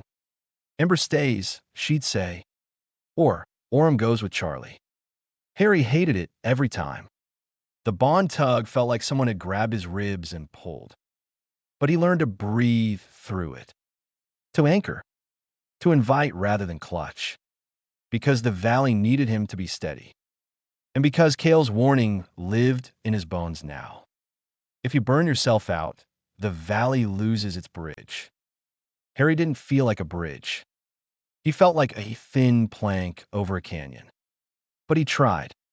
On the fourth night, the sky broke. It started with the ward line flaring, not a gentle shimmer, but a hard white pulse that made every hair on Harry's arms stand up. He jolted awake. Ember was already awake, eyes glowing, body tense. Orem stood outside Harry's hut like he'd never slept at all, head lifted, nostrils flaring, wings flexing slightly. The valley's silence cracked. A horn blared once, deep and urgent. Kale's voice rang through the darkness, sharp as iron. Skyline, now! Harry grabbed his anchor disc, stuffed it into his pocket, and sprinted out. Keepers were already running, cloaks snapping. Dragons were stirring, restless, rumbling, but not panicked this time. Not yet. The air smelled wrong. Cold. Metallic. Like magic that didn't belong. Charlie met Harry near the wardstone, face pale and furious. They're coming, Charlie said. Harry's throat went dry. The ministry? Charlie's jaw clenched. Ministry and something else. Kale strode up, eyes hard. They've brought ward breakers. Harry's stomach twisted. Can they break it? Kale's voice was flat. Not quickly, but they don't need to break it if they can turn the sky into a cage. Harry looked up. He saw it. Far beyond the ridge line, the blue globes were back, more of them, in tighter formation. But mixed among them were darker lights, sickly violet motes that didn't float politely. They jittered, snapping around like insects made of shadow. And below the lights, broomed formations and cages. Not nets like before. Worse. Huge rune-etched frames, carried by teams on brooms, suspended beneath them like rectangular jaws. They were building something. A grid. A fence in the air. A sky cage. Harry's blood turned cold. Finch's voice boomed across the valley again, amplified and clean. By order of the Ministry, this area is under seizure. Cale lifted her wand slightly, calm as a blade. No. Finch continued, unfazed. Dragons will be confiscated. The minor wizard Harry Potter will be taken into protective custody. Resistance will be met with force. Harry's fists clenched. Protective custody, like he was a dangerous puppy. Charlie muttered, "He's got half the department up there." Cale's gaze stayed locked on the sky, and the other half is pretending they don't see him. Harry's scar prickled hot. Not pain. Warning. The violet motes in the sky moved in a pattern that felt familiar in the wrong way. Like the cold hook from that night. Harry whispered, "That's Voldemort's magic." Cale's jaw tightened. "Yes." Charlie's eyes narrowed. "So Finch made a deal." Cale said quietly, "Or Finch thinks he can use a monster and stay clean." Finch's voice came again, now silkier, closer. "Cale Varen, you are outnumbered. Your wards will fall. Spare your people. Hand over the creatures." Cale's voice didn't rise. It didn't need to. "This is not your sky," she said. Finch chuckled. "All skies are Ministry skies." Cale's smile was sharp and brief. "Then you've forgotten what dragons are." The first strike wasn't fire. It wasn't lightning. It was silence. The violet motes pulsed, and a wave of cold rolled downward like fog. It hit the ward line and sank in like poison. Dragons all across the valley flinched. Not panic, something worse. A tightening. A dulling. As if the world had just tried to press a hand over their instincts again. Harry felt Ember's fear spike. Orm's rage surged. Harry anchored hard, pressing one hand to Ember's neck, the other to Orm's foreleg, forcing himself to breathe through the strain. Choose, choose, choose. The cold wave pressed harder. Harry felt a whisper beneath it, hungry, curious, tasting him again. Cale's voice snapped, "Ward Braziers. Feed the line." Keepers sprinted, tossing powdered minerals into the shimmering braziers. The ward line flared warmer, fighting back. The cold wave shuddered, slowed, but didn't stop. Finch's voice cut through. "Please, do you see? It bends." Cale's eyes flashed. Then she lifted her wand and fired a single spell, not at the Ministry, but straight up into the sky. The spell burst into a red flare. A signal. Charlie's eyes widened. "Cale!" Cale's voice was low. "We do not win by hiding anymore." Harry's stomach dropped. "What are you doing?" Cale looked at him briefly. Her eyes were stone and flame at once. "I'm calling the sky," she said. And the valley answered. A deep rumble rolled through the nesting ledges. Not fear. Not panic. A collective wake-up. Dragons lifted their heads. Wings unfurled slowly, massive sails catching moonlight. Their eyes opened, dozens of suns in the dark. Harry felt it like a tidal pull. Orm's pride surged, hungry to rise. Ember vibrated with excited tension, smoke curling. Cale raised her wand again, this time not casting at the enemy, but toward the dragons. "Stand with me," she said, not as a command, but as an invitation. And the oldest dragon in the valley, massive, ancient, the one Harry had seen on the first night, lifted itself from its ledge with slow, terrifying grace. Its wings spread. The wind from them shook trees. It roared once, low and enormous. And the roar wasn't attack. It was permission. The dragons rose. The first dragon to take the sky was Orym. Not because Harry commanded him, because Orym had been waiting to prove what he was. Orym launched upward, golden scales catching moonlight like a blade catching fire. Behind Orym, two larger dragons rose, dark-scaled and scarred, veterans, wings beating with controlled power.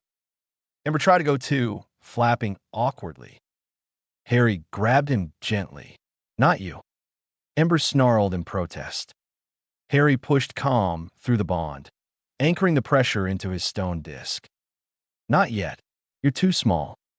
Ember trembled, angry and frustrated, but he stayed. Orym's bond tugged hard as he climbed. Harry felt the strain spike. Cale barked, "Anchor, boy." Harry clenched the disc in his pocket like a lifeline and breathed. Orym's presence steadied, fierce but controlled. Above the ward line, the Ministry formation tightened. The sky cage frames lowered. Finch's voice boomed, "Sharp now, engage." Spells lit the sky. Stunners, binding ropes, rune nets, magic like spears thrown into darkness. Dragons dodged, rolled, beat wings that turned air into storms. But this wasn't a fair fight. Dragons were strong. The Ministry was organized. And the violet motes pulsed again, cold hooks flaring, trying to push dragons into panic and reckless breath. One younger dragon near the edge of the formation screamed, eyes wide, and lunged. A net snapped around its wing. It shrieked, tumbling. Harry's stomach dropped. Cale shouted, "Catch." A larger dragon swooped under it, taking the weight, wings straining. The sky turned into chaos. And then, from the far left, something worse happened. A shadow moved among the broom formation, too smooth, too silent. A hooded figure drifted through the air, hand raised, violet motes clustering around it like obedient insects. Harry's scar prickled hot. The cold hook intensified.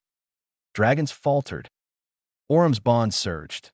Rage, strain, fight. Harry anchored hard, breath shallow.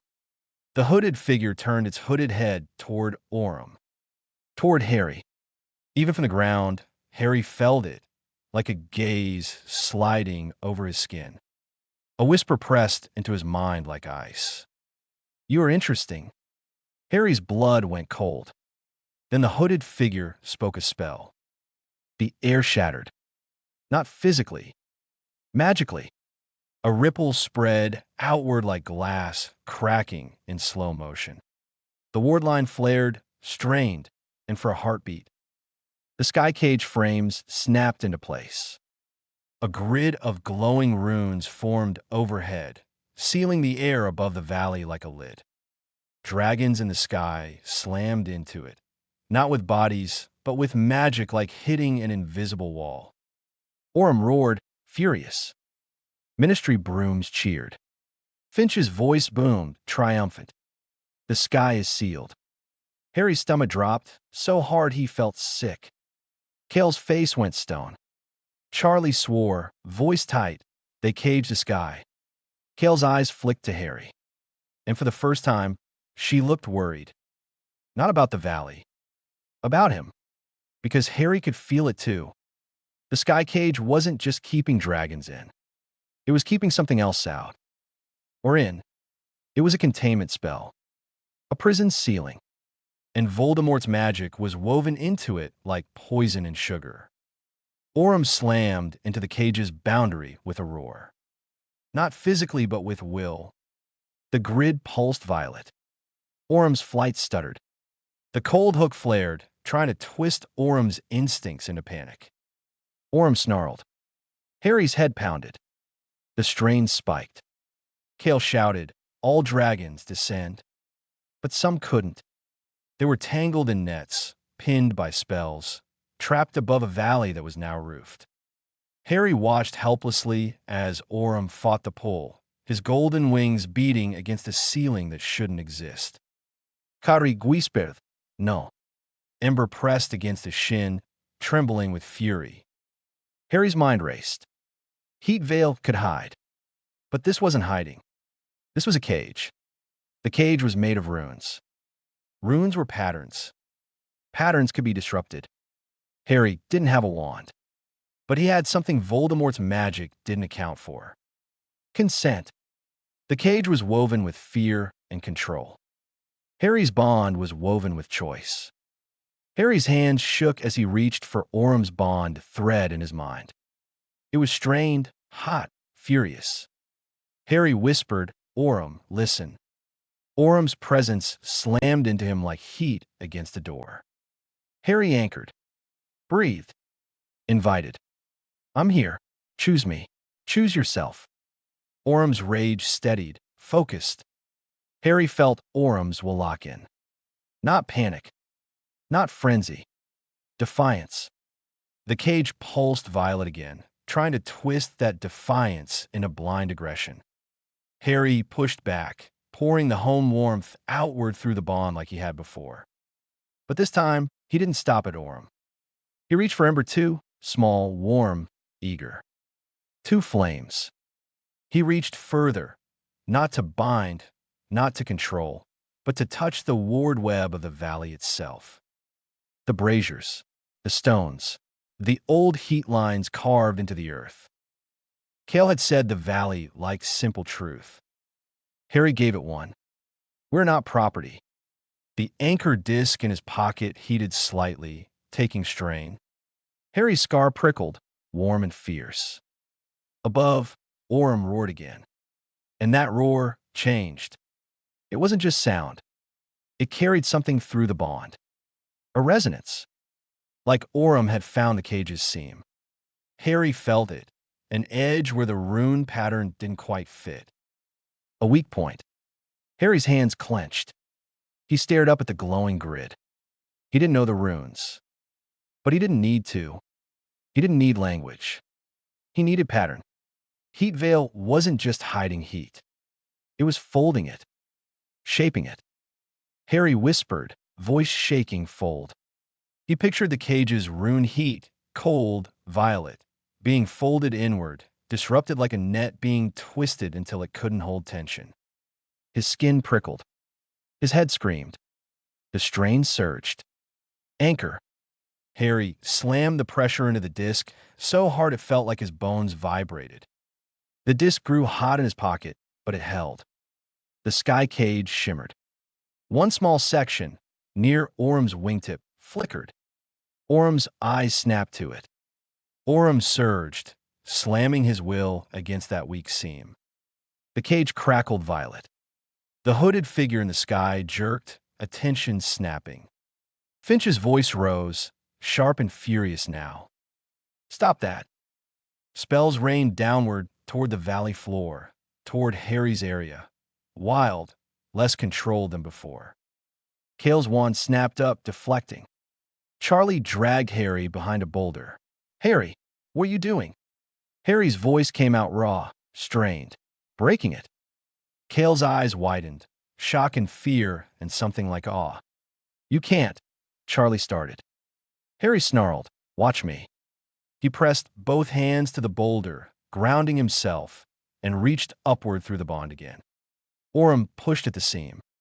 Harry folded the rune, tension again. The cage flickered harder. The violet motes swarmed to reinforce it. The hooded figure raised its hand, angry now, and sent a pulse of cold down like a hammer. Harry felt it slam into his mind like ice. For a heartbeat, everything went gray. Ember screamed, a small, furious sound. Orum roared. Harry's scar flared hot, then cold. And then, something inside Harry snapped into clarity. Not breaking, aligning. He wasn't trying to overpower Voldemort's magic. He was doing something simpler. He was giving dragons a place to stand that magic couldn't steal. Choice. Bond. Home. Harry pushed that warmth outward again, bigger, steadier. The cage seam flickered. Orym slammed once more, and the sky cage cracked. A thin line of white light tore through the violet grid like lightning ripping a web. The air screamed. Ministry brooms scattered. Finch jouwtid, Godefad, no. The crack widened, and with a sound like a giant breath being released, the cage ruptured. The rune grid shattered into sparks that rained down like dying stars. Dragons surged through the opening, screaming defiance into the night. The hooded figure jerked back, cloak snapping. Finch's voice rose, furious and panicked. Retreat, recalibrate. Kael didn't waste a moment. Her voice boomed, amplified now, commanding. Dragons home. Not attack. Not kill. Home. The dragons obeyed, not because she controlled them, but because the valley itself had called them. They dove back through the ward line, slipping under the surviving nets, pulling wounded dragons with them. Orym dipped low over the valley, golden scales flashing. His bond pulsed at Harry, pride, fierce gratitude, and a warning. They will come again. Harry's knees buckled. Charlie caught him before he hit the ground. Kael stood rigid, breathing hard, eyes locked on the retreating ministry formation as it pulled away in disarray, blue globes dimming, violet motes scattering like angry insects. Finch's voice floated down one last time, no longer amused. It was cold. Personal.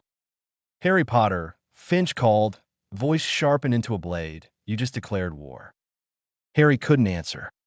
He was shaking too hard. Ember pressed against him, trembling but alive. Orym landed heavily nearby, wings folding, eyes blazing. The valley was still standing. But the cost was visible, wounded keepers scorched stone, dragons limping to their ledges, breath coming in harsh bursts. Kael turned to Harry. Her face was pale, eyes intense. You broke a dark containment grid, she said, voice low, without a wand.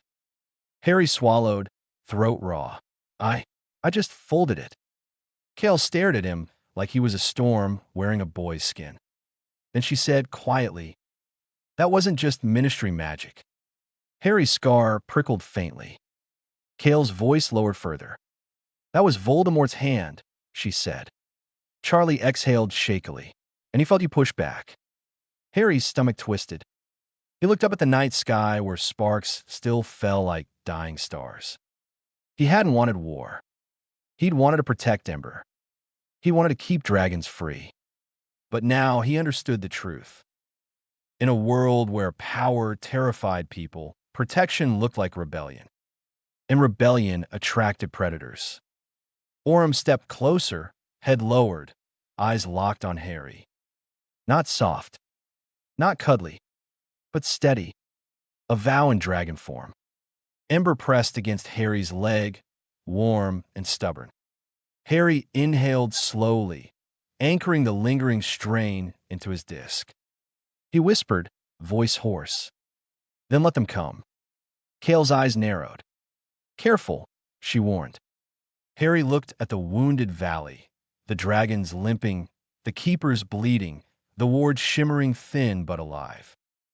His voice trembled, but it didn't break. They already are, Harry said. End of Chapter 8. Say next when you want Chapter 9, The Dragon Legion Rises. Next. Chapter 9, The Dragon Legion Rises. Morning in the Hidden Eyrie didn't bring peace. It brought inventory. How many wounded, how many exhausted, how many ward braziers burned down to ash, how many dragons hadn't come back to their ledges until hours after the sky cage shattered. Harry sat on the stone steps outside Kael's command hut, while two keepers wrapped his wrists in cooling salve. His hands didn't look burnt anymore, but they felt like they'd been dipped in ice and fire at once. His head throbbed with a deep, tired ache, less sharp than before, more like his skull had been stretched and was now slowly trying to shrink back. Ember lay curled at his feet, glaring at anyone who came too close like he'd personally decided to become Harry's guard dog. Orem stood near the edge of the steps, tall and motionless, eyes fixed on the sky. Kale stood over a map etched into stone with chalk lines and small rune stones marking ward points. Charlie arrived with a folded paper in his hand, the Daily Prophet again, and he looked like he'd aged 10 years overnight. He slapped it on the steps in front of Harry. Harry didn't want to look. He looked anyway. The headline was even worse than before. Potter unleashes dragon attack. Ministry heroes save muggles from Skyfire. A moving photo showed dragons in the sky, blurred, enormous, dramatic, and below it, Brune's silhouettes casting spells. The picture didn't show the sky cage. It didn't show the nets. It didn't show the violet magic. It didn't show the Ministry trying to steal. It showed exactly what Finch wanted the world to see. Dragons attacking the Ministry. Harry's stomach turned. Charlie's voice was tight. They spun it before sunrise. Kale's eyes were cold. Of course they did. Harry's voice came out rough. People will believe this. Kale tapped the paper with one finger. People believe the story that keeps them comfortable. Dragons are inconvenient truth. Charlie rubbed his face. It's not just the public. Finch pushed emotion through the Wisengamot. Harry blinked. The what? The Wizard Court, Charlie said grimly. They're passing a legal designation. Kale didn't even look surprised. Let me guess, hostile asset. Charlie nodded. Worse, designated threat entity. Harry's throat went dry. What does that mean? Charlie exhaled slowly. It means if anyone sees you with a dragon, they can legally attack first and call it self-defense. Ember growled low. Orem's heat flared briefly in Harry's mind. Silent fury. Harry swallowed. So we can't hide. We can't leave. We can't. Kale cut him off. We can move. Harry blinked. Kale pointed at the map. The valley is strong, but it's a fixed target. Finch will return with more tools. More dark help. If they can't break the ward line, they'll starve us. Blockade passes. Burn forests. Push us into desperation. Charlie nodded, face grim. They'll turn the mountains into a trap. Harry's heart pounded. So what do we do? Kale's eyes locked onto his. We stop acting like prey. Harry stared. Kale's voice dropped. You broke a dark sky cage. You turned panic back into choice. You felt the valley's war web. Harry swallowed. Barely. Kale leaned closer, voice like steel. Barely is enough if you stop thinking like a child surviving in a cupboard. Harry flinched. Kale didn't soften. You're not a hidden thing anymore, Harry Potter. She gestured at Orem. At Ember. At the valley. You were a signal. Harry's chest tightened. A signal to who? Kale's eyes sharpened. To dragons. To people who still remember what dragons mean. Charlie's eyes widened slightly. Kale. Kale turned to him. We need allies. Charlie's face tightened. We don't have time to. Kale cut him off. Then we make time. She looked at Harry again. You want a legion? Kale asked quietly. Harry swallowed, feeling the weight of the word. Yes, he whispered. Kale nodded once. Then we stop pretending this is only about keeping two dragons safe, she said. We make a force the Ministry cannot quietly erase. Harry's pulse hammered. A legion, he repeated, voice shaky. Kale's eyes were hard and honest. A legion is not numbers. It's structure. She lifted a finger. Bonded pairs, she said. Roles. Hierarchy. Purpose.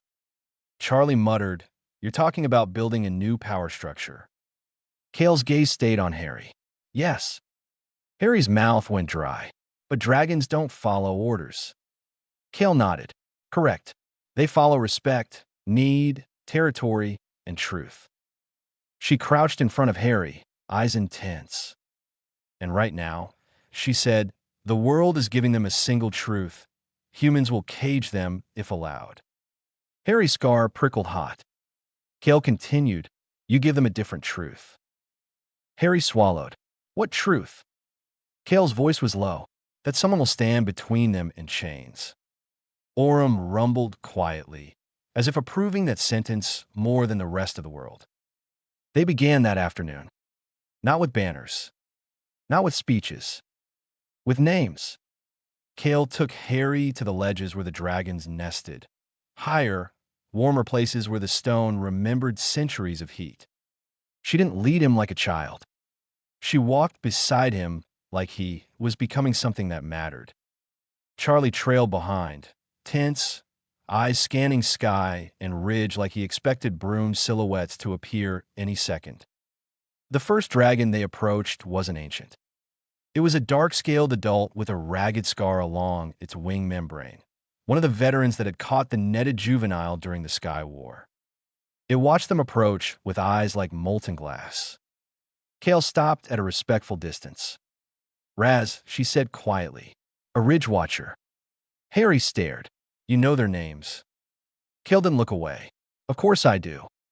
Raz lifted its head, nostrils flaring. Harry felt its presence, a slow, heavy heat, wary and controlled. Not fear, a measuring. Kale looked at Harry. "Invite." Harry swallowed. He stepped forward slowly, palms open, no wand, no threat. He let Ember walk beside him instead of hiding behind his leg. Ember puffed up, trying to look brave. Orem stayed behind, watching like a king. Harry took one steady breath. He pictured that warmth, home warmth, quiet, respectful, not demanding. He whispered, "Hello." Raz's eyes narrowed. Then, unexpectedly, Raz lowered its head just a fraction. Not submission. Acknowledgement. Harry felt it like a slow pulse of acceptance brushing his chest. Kale's voice was low. "Ridge Watcher." Harry blinked. "What does that mean?" Kale pointed toward the eastern ward line. "Raz patrols the ridges. He sees threats before we do. He refuses nets. He saved juveniles." Harry swallowed. "He's a guard." Kale nodded. "Yes." Harry looked at Raz again, feeling a strange awe. Kale continued, "A legion needs watchers." Harry's throat tightened. "Will he?" Kale cut him off. "He will not bond like Ember and Orem. He is too old, too sovereign. But he will align." Harry didn't understand the difference, but he felt it. Raz wasn't choosing Harry. Raz was choosing the idea. The valley. Freedom.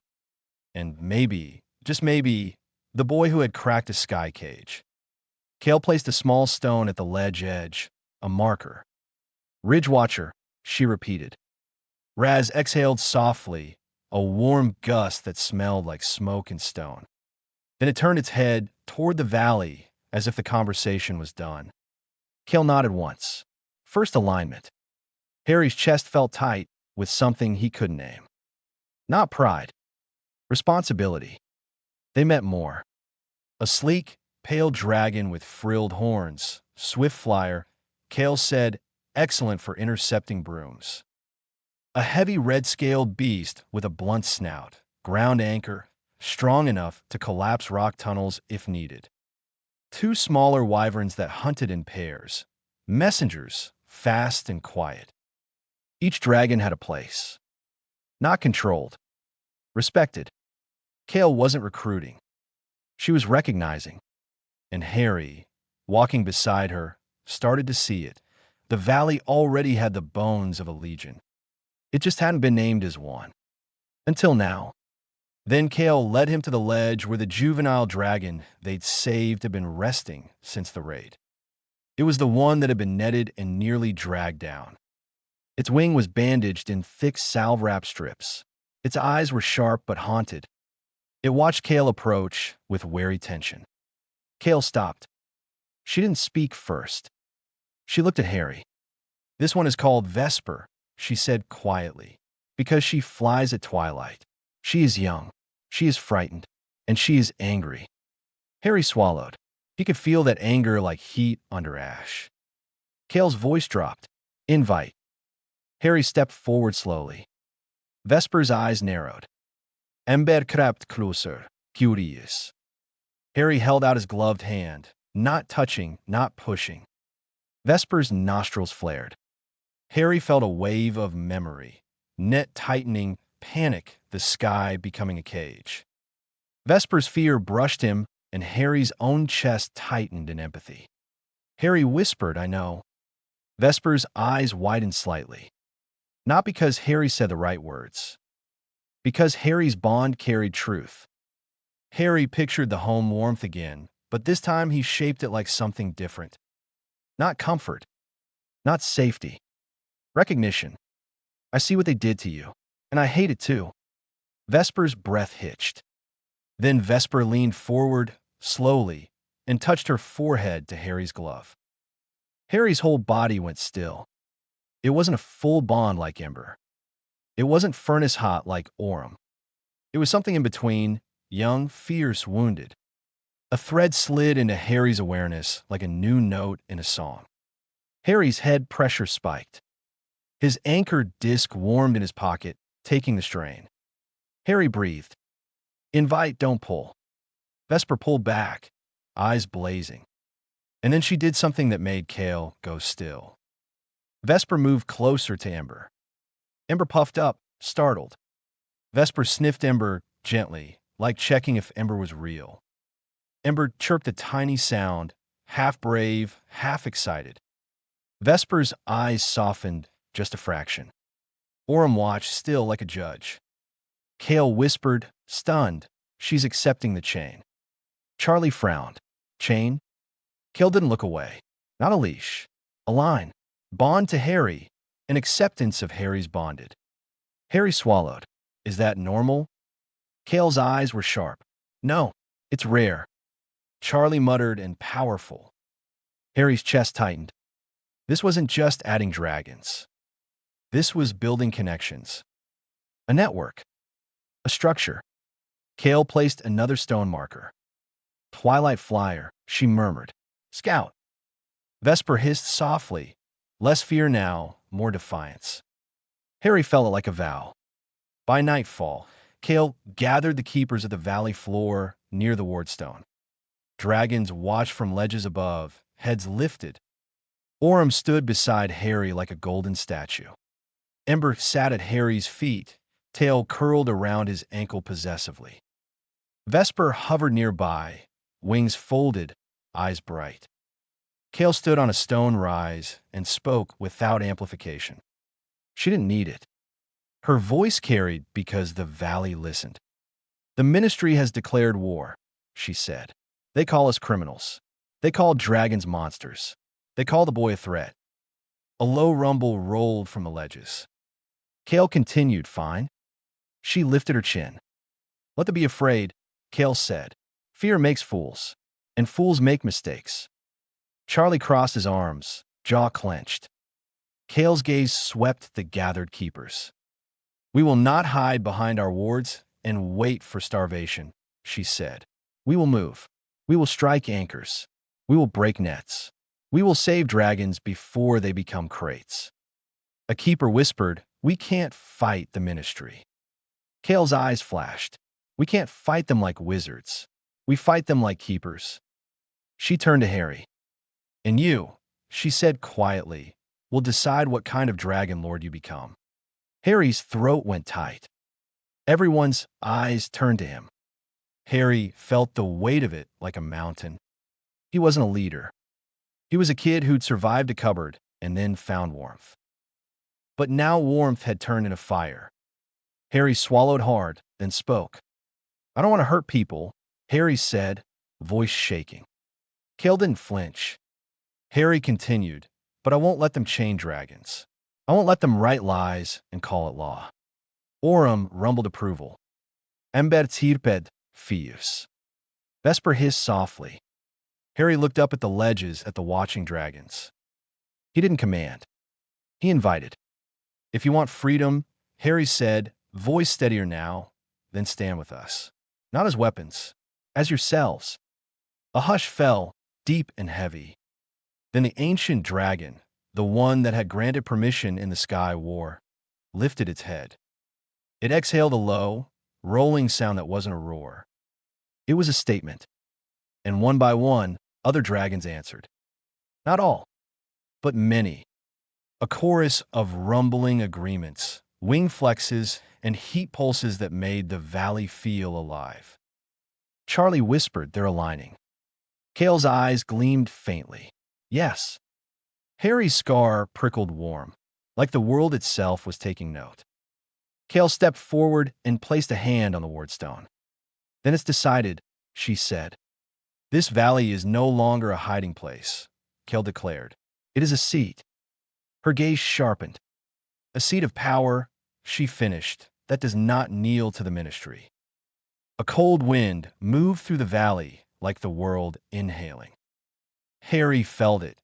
Voldemort's attention somewhere far away, like a shadow turning its head toward a flame. He swallowed. The Legion was rising. And now the real question was no longer can they survive. It was, can Harry keep the Legion from becoming the very monster the Ministry wants him to be? End of Chapter 9. Say next when you want Chapter 10, The Dragon Lord's Legacy. Next, Chapter 10, The Dragon Lord's Legacy. The plan Cale laid out wasn't glorious. It was careful. It was inconvenient. It was the kind of plan that didn't make good headlines, which was exactly why it was dangerous to Finch. Anchors, Cale said, tapping a chalk mark on the stone map. We hunt anchors first. Finch can't cage the sky if he can't find us. He can't sell fear if the dragons stop appearing where he expects. Charlie frowned. They'll push harder. Cale nodded. Let them push it air. Harry listened, quiet, while Ember sat pressed to his leg like a warm, stubborn promise, and Orem stood like a golden tower behind him. Vesper lingered nearby, half hidden in shadow, still getting used to the idea that she could exist without a net trying to eat her wings. Harry's anchored disc rested in his pocket like a second heartbeat. He needed it more now, not just because of the strain, but because he could feel something else creeping in, the pressure of being watched. Not by Cale. Not by Charlie. By the world. By the story Finch was writing. And by a hunger that had tasted him through cold violet magic and decided he was interesting. Cale pointed at Harry. You will not lead the strike, she said. Harry blinked. What? Cale's eyes were hard. This is not a battle for your pride. It's a battle for survival. You're a symbol. Finch wants you seen. He wants you in the sky so he can scream monster again. Harry clenched his jaw. So what do I do? Cale's voice lowered. You lead the legacy. Harry stared, confused. Cale gestured toward the inner valley, toward the younger keepers, toward the nesting ledges. You anchor, she said. You stabilize. You learn to hold your bonds without burning. You become something dragons trust, even when the world screams. Harry's throat tightened. That's leadership, Cale said. Not charges, not roars. Staying steady.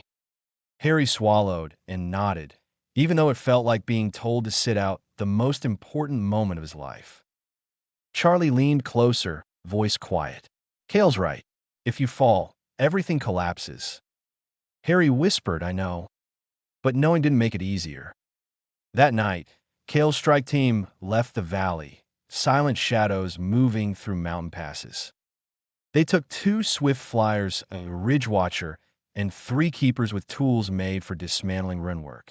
No dragombres, no dramatic fights, just precise disruption. Harry watched them go from the ridge and felt something bitter in his chest. He wanted to be useful. But Cale had assigned him something worse than danger. Responsibility. He turned back into the valley and found the younger dragons restless. Ember paced in circles like he could smell the tension. Vesper's wings twitched whenever a distant sound echoed from beyond the ward line. Orem didn't pace. Orem watched. Always. Harry sat on the warm stone near the ward stone and pressed his palm to the carved lines. The ward web hummed faintly. Heat lines, old magic, braziers feeding the barrier like lungs feeding breath. Harry closed his eyes. He didn't cast. He didn't force. He invited the valley to remember itself. Home. He poured that warmth outward, slow, careful. Ember curled closer, soothed. Vesper's tension eased, her breathing smoothing. Even Orum's heat steadied, pride settling into a calm, watchful flame. Harry exhaled slowly. For a moment, it felt like he was doing what Kale meant, holding the line. Then the sky changed. Not with globes, not with broom silhouettes, with darkness. A shadow slid across the moon like a thin veil, unnatural and wrong. The stars seemed to dim slightly, not because clouds passed, but because something had decided it didn't want light. Dragons across the valley lifted their heads. A low rumble spread like distant thunder. Harry's scar prickled sharply. Cold. Not the hook. Something different. Something curious. A voice, not in the air, not in his ears, pressed into Harry's mind like fingertips on glass. So this is where you hide. Harry's blood ran cold. Ember hissed softly. Orum's heat surged, protective and furious. Vesper stiffened, eyes wide. Harry stood slowly, heart hammering, and looked up. At the ward line. At the ridge beyond. Nothing stood there. But Harry could feel it. Presence. Watching from outside the valley, like a predator standing just out of torchlight. Then the voice came again, smoother, amused. Not Dumbledore's cage. Interesting. Harry's throat went tight. He didn't have to guess anymore. Voldemort, Harry whispered. Ember pressed against his shin. Orum stepped forward, wings flexing, heat shimmering in the air. Vesper backed slightly, trembling. The presence laughed, soft and cold. You broke my work. Harry's hands clenched. He whispered, you were trying to enslave them. Enslave? The voice echoed, amused. No, child. I was trying to introduce order. Dragons are chaos. Chaos is wasted power. Harry's scar burned faintly. He forced himself to breathe. Anchor. Invite. He pressed his palm to Orum's scales, feeling that proud furnace heat. He pressed his other hand to Ember, feeling the close, warm flame. Choose. Voldemort's presence slid closer to the ward line, like smoke creeping toward crack. You're holding them together, the voice murmured. A bridge. A hinge. A very fragile thing. Harry's throat tightened. The air near the ward line shimmered, and for a heartbeat, a shape formed. Not a full body. Not a person. A shadow of a face, pale and snake-like, pressed against the ward barrier like a reflection in dark water. Voldemort was not physically there, but his magic was. A projection. A threat. Kale wasn't here. Charlie wasn't here. This was Harry alone with a monster. Harry lifted his chin anyway. I'm not fragile, Harry said, voice shaking but fierce. The shadow face smiled. Oh, you are, Voldemort whispered, because you still think this is about kindness. Harry's stomach twisted. It isn't, Voldemort continued. It's about power, and power always chooses a side. A cold pressure pressed against the ward line, testing. The ward web hummed in protest. Dragons rumbled, restless. Ember's fear spiked. Vesper's panic rose like a wave. Orum's rage flared, heat shimmering. Harry anchored hard, pressing strain into his disc. He pushed home warmth outward again. Not to attack. To stabilize. To remind the valley. This is ours. Voldemort's presence paused. Then, softly, he laughed again. You're learning. There was something like approval in it, which made Harry's skin crawl. Tell me, Harry, what you want. Harry swallowed, chest tight. He knew this trap. He'd lived with traps. But this one was smoother. The voice continued, silky. Do you want them safe? Do you want the Ministry silenced? Do you want Dumbledore humiliated? Do you want a world where no one ever locks you in a cupboard again? Harry's throat tightened, rage and pain rising. Ember grovlet. Orum's heat surged. The offer wasn't a gift. It was a hook. Harry whispered, I want them free. Voldemort hummed, amused. Freedom is a myth, he whispered. There is only dominance and submission. Harry's scar burned sharply. Harry's voice rose, fierce despite the tremor.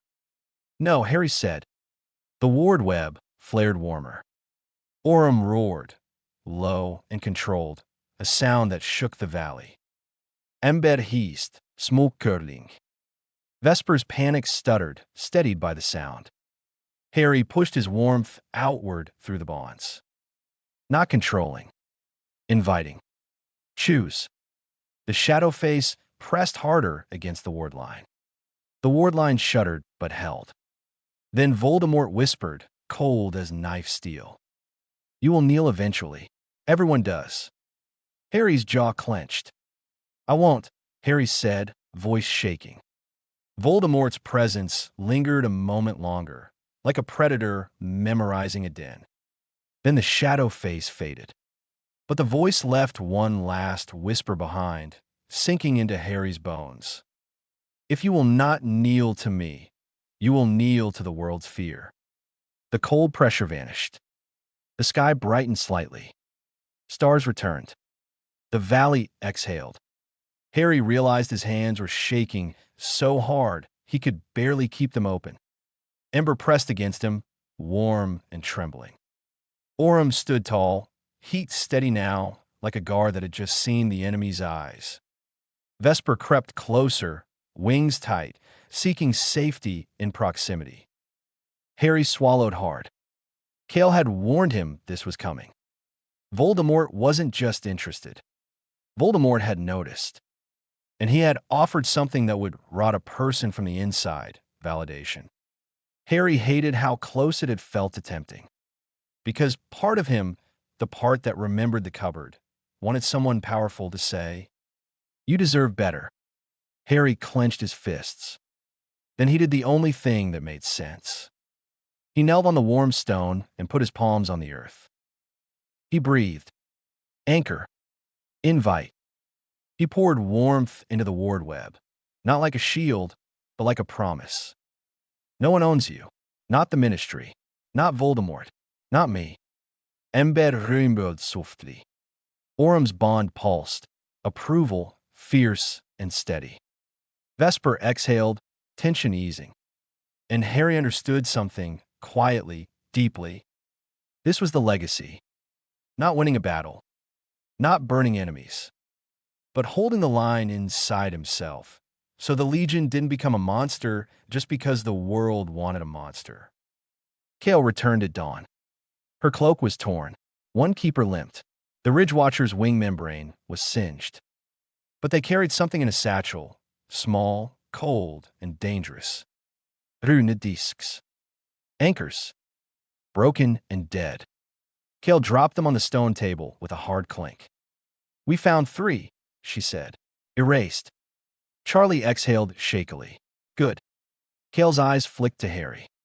You held, she said simply. Harry swallowed. Voldemort came. The camp went still. Charlie's face drained of color. Cale's eyes went cold and sharp. Did he cross? Harry shook his head. He tested. He talked. Cale's jaw tightened. And you didn't listen. Harry's voice was rough. I listened. I didn't accept. Cale studied him for a long moment. Then she nodded once, slow, approving. That, she said quietly, is harder than breaking a sky cage. Harry's throat tightened. Cale's voice rose, turning to the valley. Everyone, she called, gather. Keepers came. Dragons watched from ledges, eyes bright. Cale lifted her chin. The Ministry will return, she said. Voldemort will circle. The world will keep calling us monsters. She looked at Harry. Let them, Cale said. Then she turned back to the valley.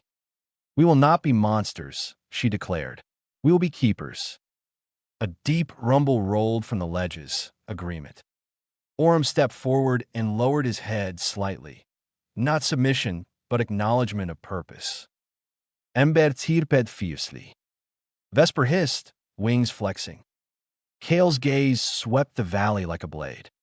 And we will write our own story, she finished. One rescue at a time. Harry stood there with dragons at his side and a war on the horizon. And for the first time since Privet Drive, he felt something solid under his feet. Not safety, not certainty, but direction. He wasn't the boy who lived anymore. He was the boy who chose. And that choice, again and again, was what would turn a valley of hidden fire into a legacy no law could erase.